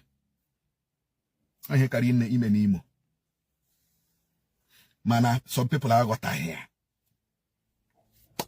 Some people are got here. Even some people from a human band, no. Hey, I'm so Bereji Benka. I'm so Bereji Benka. I'm so saved you. If you don't know, know it. You know? So what are we saying? When we talk about protecting our land, we know why we are saying it. Protect your forest. Already lawyer and nilu no when I tell you one year fuel, wega no call here, can I here, you know, and then they done it like the local government chairman of Enugu. The local government chairman of Enugu did a very good job. Oh, yeah, they have also one. Local government also one. What I show here? Where the forest got the t-shirt anymore here. Can you to the shafta? They are Bangarian Obodo. They are made Obodo. They are rape. You know, when we say these things, use your brain, my brother. Use your sixth sense. So APC because it's only APC people that can attack Nonsonkwa. Also on the APC now. Wunde ga now as evil. Also on the APC. Also on the APC gashi propaganda. Or spread the false information.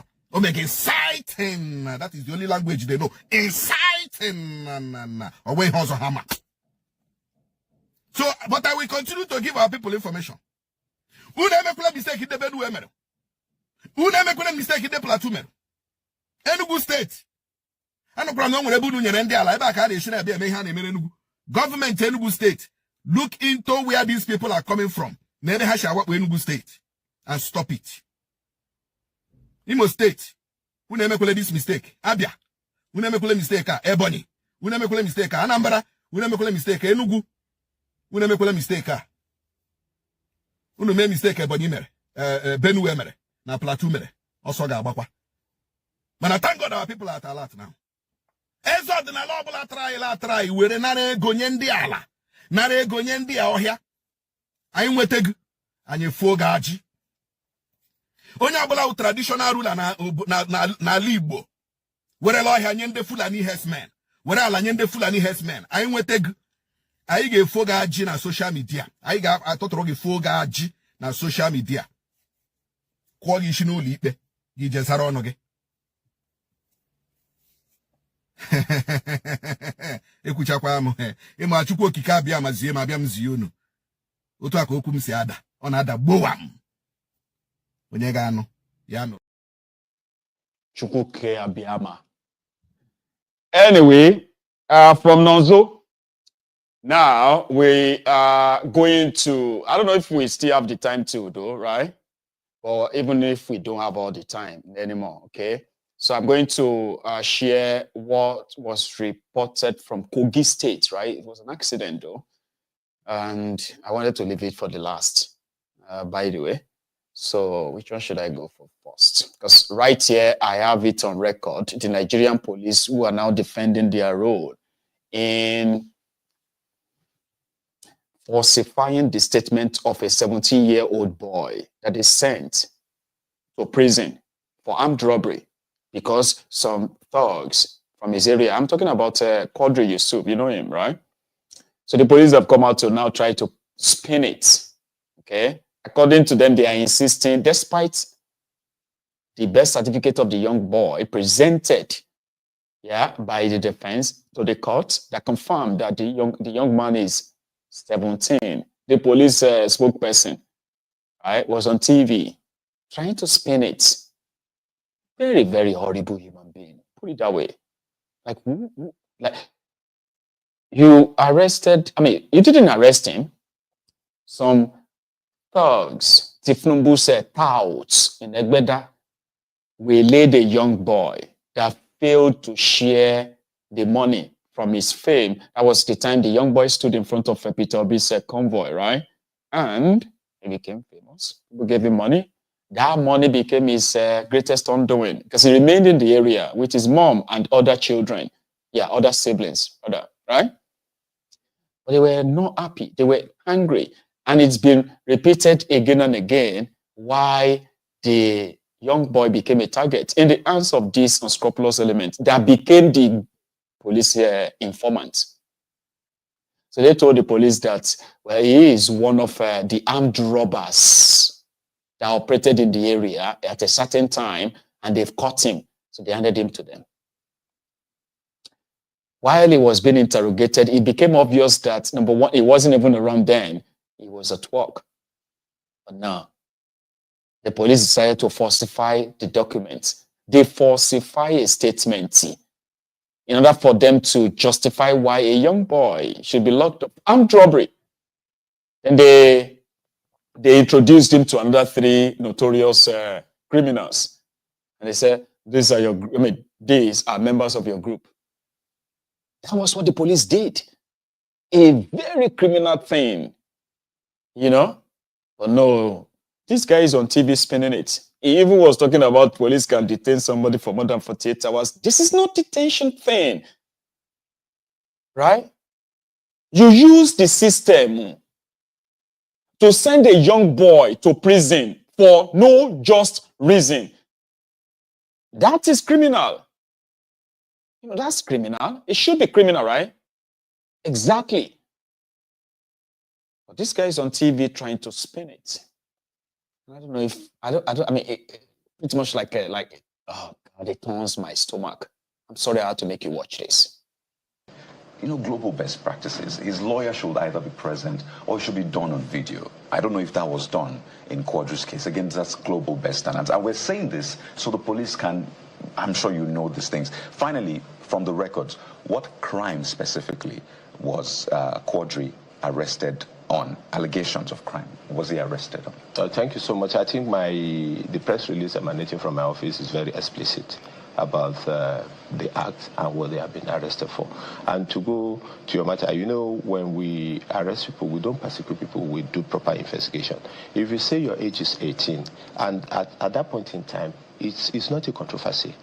It's not an issue for us to now begin to say. It is now that we now begin to say, oh, since it has generated issues, that we now go say, where's the biometric, where's your name, where's your other thing, and to be able to put it in public space. But was a lawyer present? Was it done on video? So that we will have this back and forth. No. Was it done on video? Was lawyer present? In the new Administration of Criminal Justice Act, it is expected that we should do video when somebody make a confessional statement. But you know the situation we have in Nigeria, even that across, you may not even see where there's network to be able to so CP, get that. No, I think you raise some vital and important issues.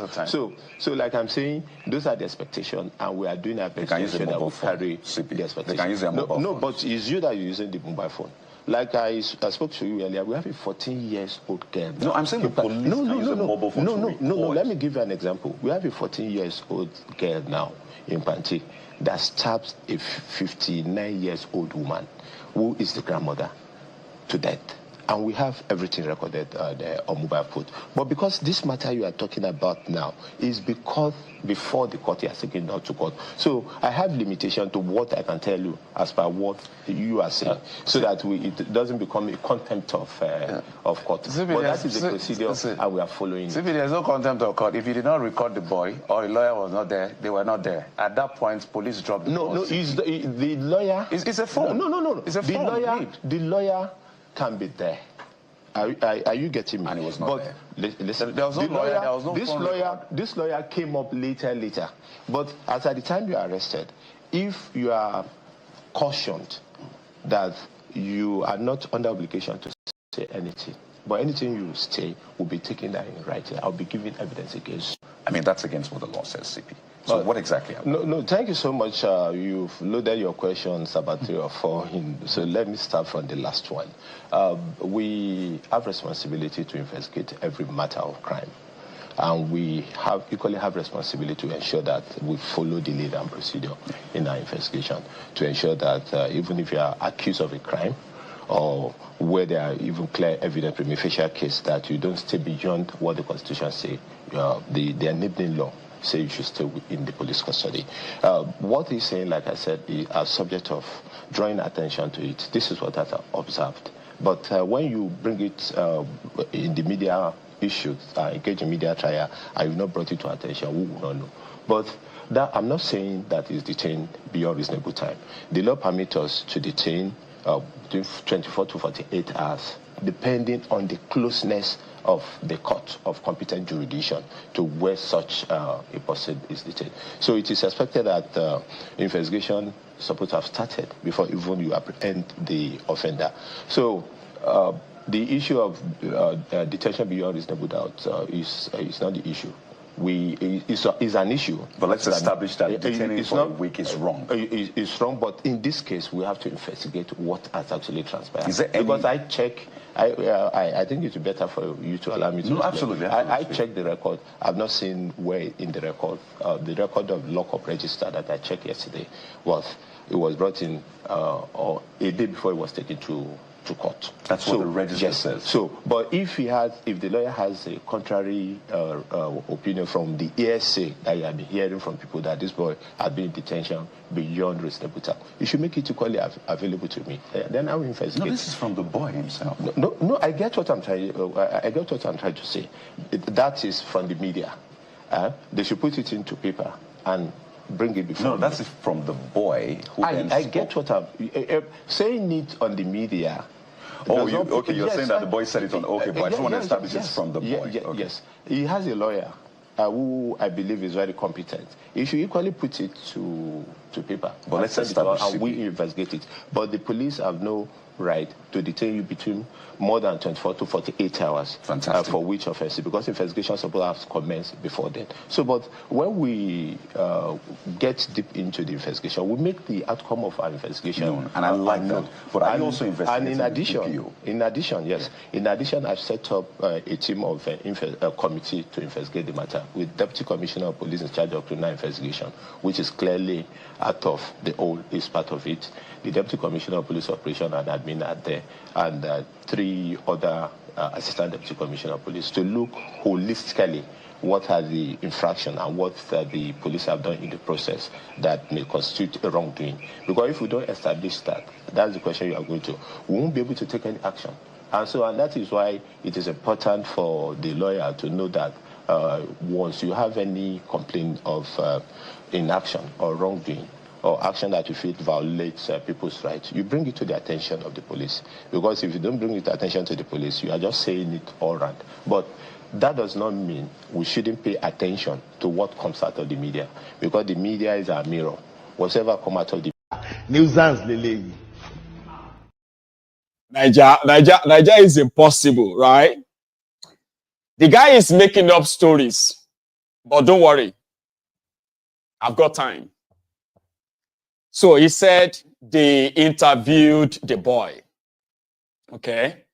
And that the boy said he was 18. The boy didn't say that.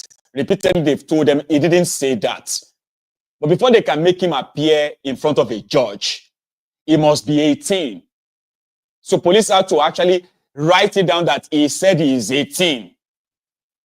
When they were doing all of that, his lawyer was not present. Nor did they record the process when they took the statement from him. They don't do that in Nigeria, I'm just saying, but the law says they should. There must be an adult present, or a witness, or a recording, so that if there's anything or the way this is handled, it can, the people involved can be penalized, kind of. But Nigeria now is a place where anything goes. So they went on to interrogate a minor.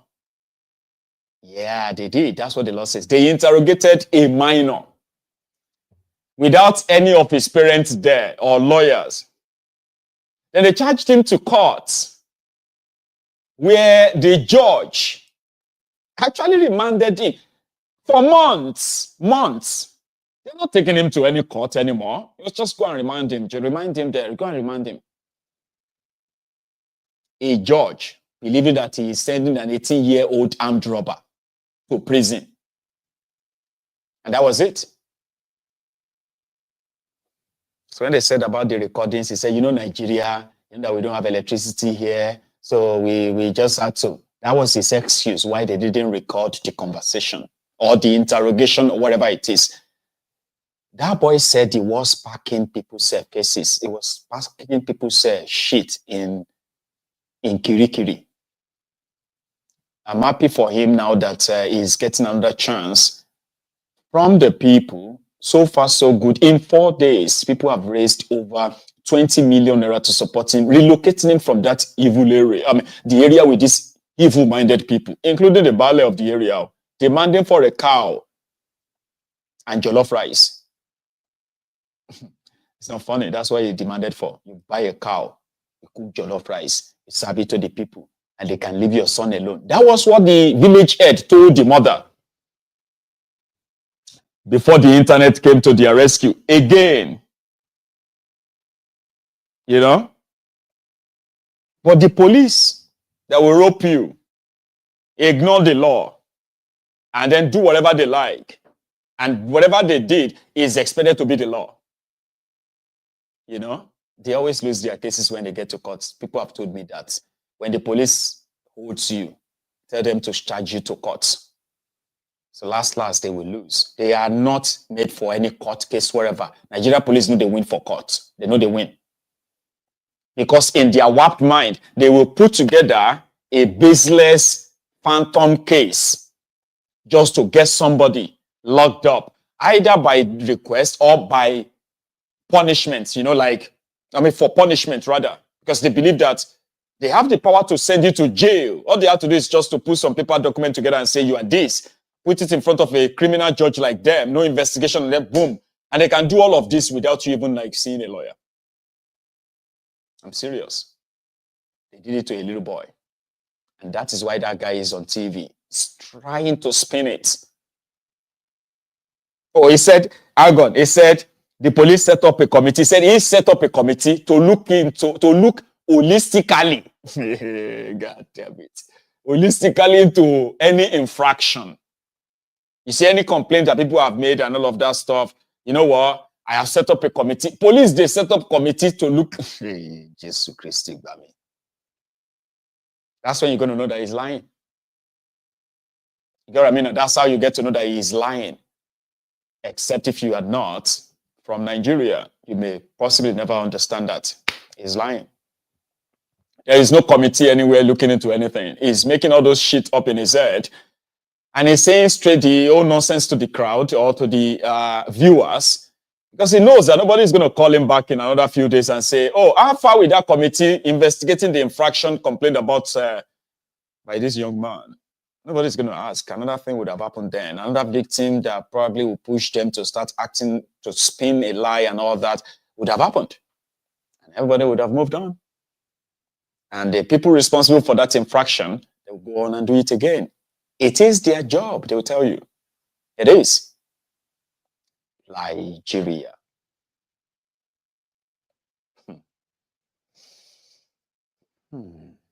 Anyway, Enugu State. I saw something, and the reason why I'm going to share this with you is because Nigeria, the giant of Africa, got scammed by an Alaji, a Fulani Alaji. His name is Adisirika. This guy publicly, confidently told the people that they used 400,000 US dollars to design Nigeria here logo. No office, no website, no email, no contact number, no aircraft, no nothing.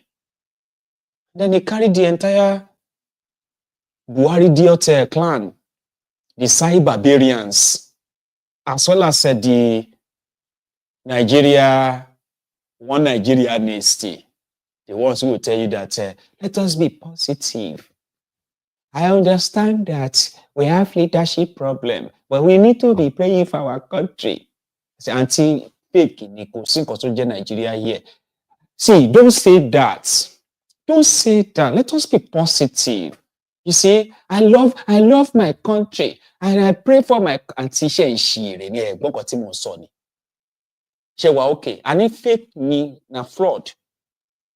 Even if it is fraud, let us pray to God to change their hearts as because I remember some of them actually came onto my platform and called me enemy of Nigeria. Remember? So somebody scammed the whole country of over 200 billion naira. Billion, my people. He came to London for London Air Show. He took a stand. To get a stand in that program in London, I think they said it's 400 and something pounds. 400 and something pounds to get a stand. To display a logo designed in Bahrain, aeroplane, where they put Nigeria on top. They said that they are starting airline. Nigeria Air. So last, 187 billion naira gone. Not a single aircraft. 5 days before the end of the disastrous, murderous regime of Bokkos, Adisirika. Olonwoba. Hey, there is this person. I can't remember his name right now, though. You all probably know the story. It was a man who, I wanted to remember. There was a man that claimed to either be God or he knows God or something like that. And it was Darocha. I think it's Darocha. It's a 419 or so, or maybe, I don't know. Anyway, it was so that much that one day, I think they sold him a sheep in Ekwe. That was the end of him. Do you understand? And this rich guy who was considered to be so flamboyant and all of that stuff, they sold him a sheep. In Ekwe, that's your sheep. They collected all of his money. He was to come back for his sheep. Unfortunately, it was a scam. No, it wasn't Darocha. That's not his name. Somebody will tell me it, all right? You know the story, right? By the time he discovered that they've taken all of his money, it was too late. There was no sheep. There was no money. That was one individual. They did that too. They wrecked him. Baba, this guy played the whole country. He went to sorry, one second. I'm trying to pick up the name. This guy went to Ethiopia, Minister of Aviation Nigeria, after spending hundreds of billions of dollars on fake airline. He went to Ethiopia to borrow aircraft. You know that thing that you can brand the aircraft if you pay the right price. I can ask an aircraft right now to say, for example, if I'm planning to, let's say, for example, I'm organizing a group, sort of like vacation for my birthday. And I ask all of you to pay some money. And then I have like maybe 400 people, right? Going to some island somewhere for my birthday, right? And then I go to British Airways and say, listen, how much is it going to cost to brand your aircraft for me? Maybe I said that one too much. I mean, we can do that. This is a temple too, right? If I want to be like the pastor opinions of Nigeria, I can get an aircraft, right? But again, don't worry. So I can go to the the British Airways and say, I need my picture on your plane to take all of us going to the Caribbean from above there. If I pay the right price, that same British Airways, they will either give, depends on the deal, right? They will have my picture boldly printed, sticker, print it on the whole plane, fly, say, Mama, you go don't buy plane. I saw it, you get, this Rika played that on Nigeria, the whole country. The guy is not in jail. He built himself this massive palace somewhere in northern Nigeria. He built himself this massive, I think it's in Kirby, right? Kirby. He built himself this massive, you think it's like an emir or a waiting emir in the future. Got away with it.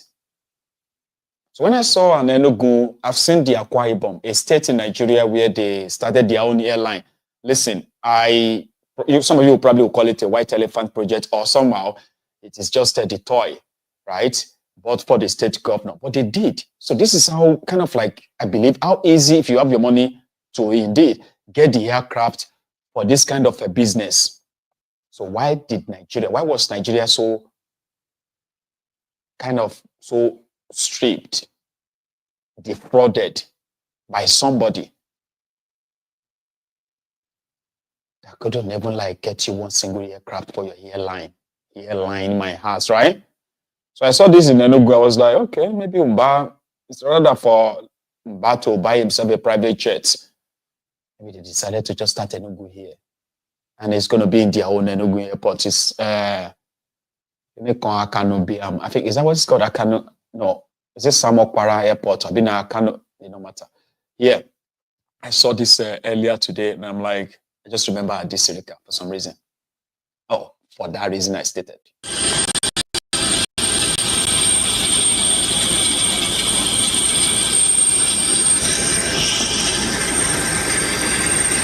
Come on, the staircase.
So Undi Enugu, that is your second aircraft for Enugu here.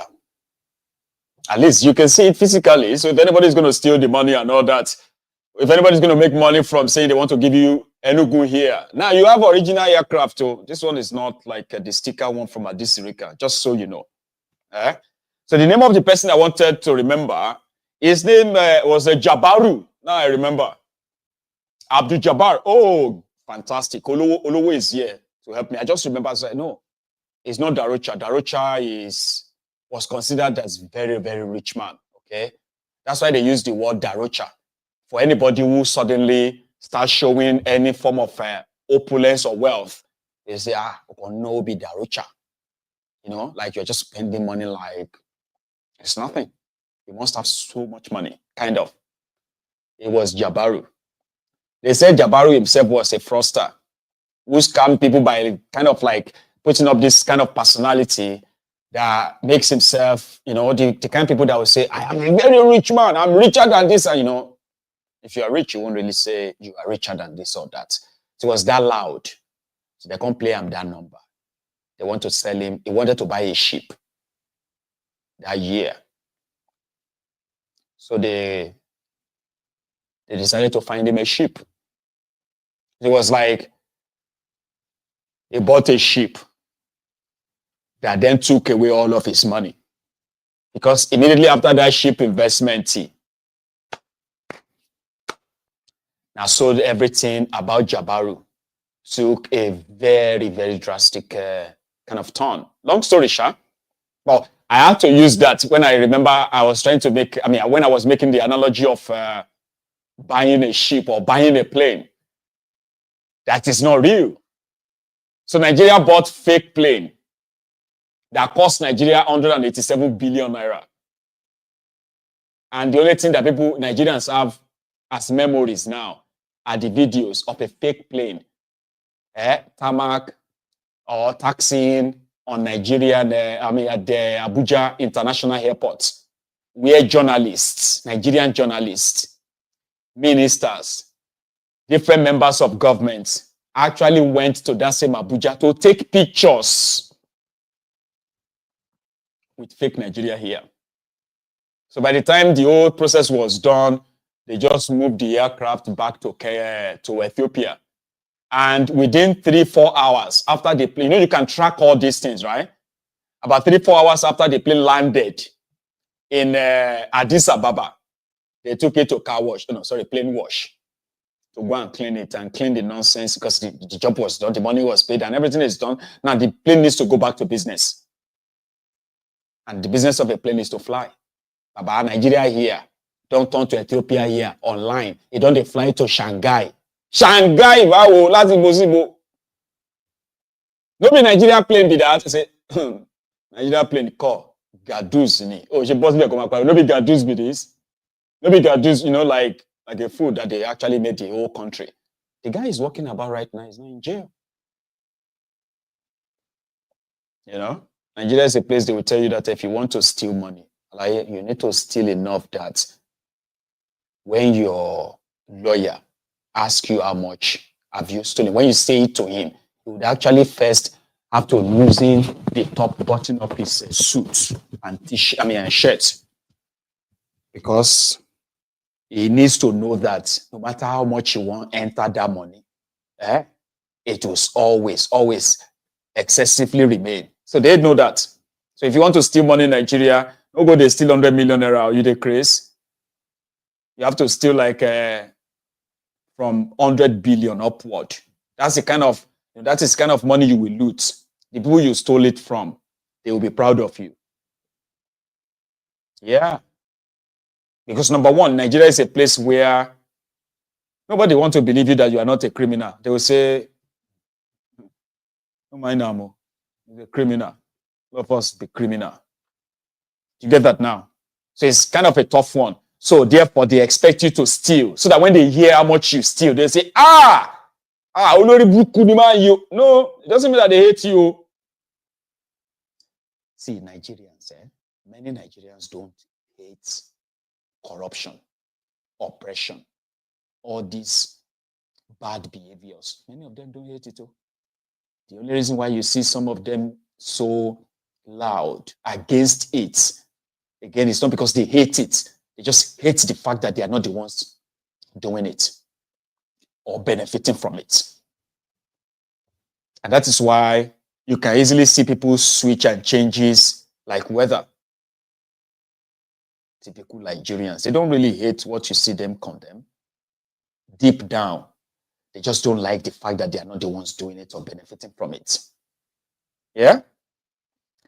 Anyway, here, from airport to airport, this one is now, border to border. They call it border to border business, you call it, right? Since Tinubu came in, I don't think a week passes without any discovery of Thailand powder. You know what I mean? At Nigerian airports, including local airports, everywhere, Banjo.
You know? So, on that note, we are now going to call it a night. Okay? So thank you so much for your time with me. Tomorrow, I intend to be here in the afternoon. I do intend to, but, you know, if I can. But one thing is certain, though, right? Except something happens that is beyond my control. I am going to see you tomorrow evening. And we have test run this. The only thing we haven't done is the phone call part, okay? But fair enough. You can leave your own reviews. You can leave your own comment about this setup, okay? It's going to get better though, right? And then, yeah, that means we have an alternative way of appearing when you have to join my Egun's Diary Political anytime. So until then, thank you. Make sure that you like the broadcast just before you leave. Like, share, subscribe, and then you won't miss a thing the next time my Egun is live. So you have a good night, everyone.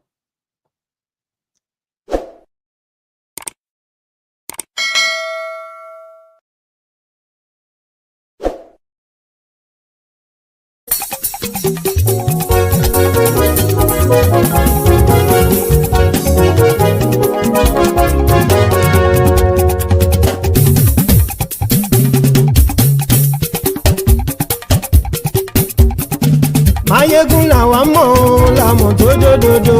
Mayegun Diary Nayibi #1. Mayegun làwa mọ̀ làmọ̀ tó dòdòdò. Mayegun Diary Nayibi #1. Mayegun ti dé o ọ̀rẹ́ ara ìlú. Mayegun Diary Nayibi #1. Lórí Facebook lórí YouTube. Mayegun Diary Nayibi #1. Gbogbo bó ṣe ń lọ ni Mayegun já wa sí. Mayegun Diary Nayibi #1. Àṣírí ọ̀jẹ̀lú kì í bò níbẹ̀ o. Mayegun Diary Nayibi #1. Bó bá ṣe eré àní Mayegun máa wí. Mayegun Diary Nayibi #1. Ó sì tún ṣe eré wàá gbọ́ níbẹ̀ o. Mayegun Diary Nayibi #1. Mayegun Diary Political. Mayegun Diary Nayibi #1. Godfatherism kò sí lọ́rọ̀ Mayegun. Mayegun Diary Nayibi #1. Ẹ farabalẹ̀ sẹ́ o kẹgọ́rọ̀ lẹ́nu o. Mayegun Diary Nayibi #1. Àní Mayegun làwa mọ̀ tó dòdòdò. Mayegun Diary Nayibi #1.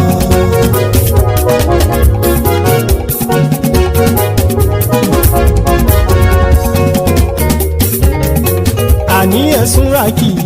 Mayegun ti dé. Mayegun ti dé.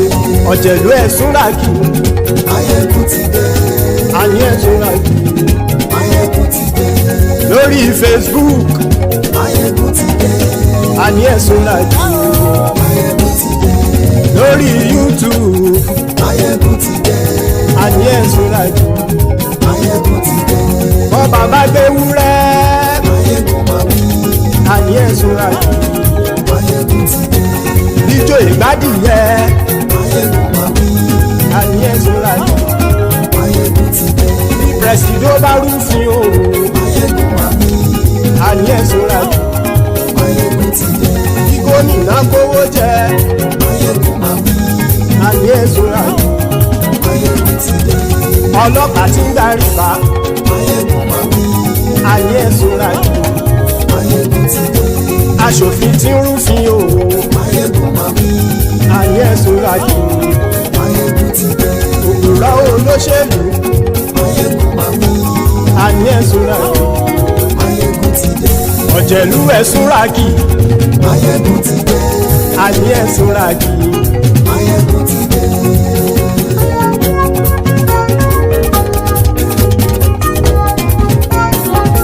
Mayegun ti dé. Gbogbo ọ̀jẹ̀lú ẹ̀sùn ràkì. Mayegun ti dé. Gbogbo ọ̀jẹ̀lú ẹ̀sùn ràkì. Ṣùgbọ́n ní bá ti ṣe èyí tó yẹ kí wọ́n ṣe, ọmọ bá dèrò ní fi wọ́n níran o.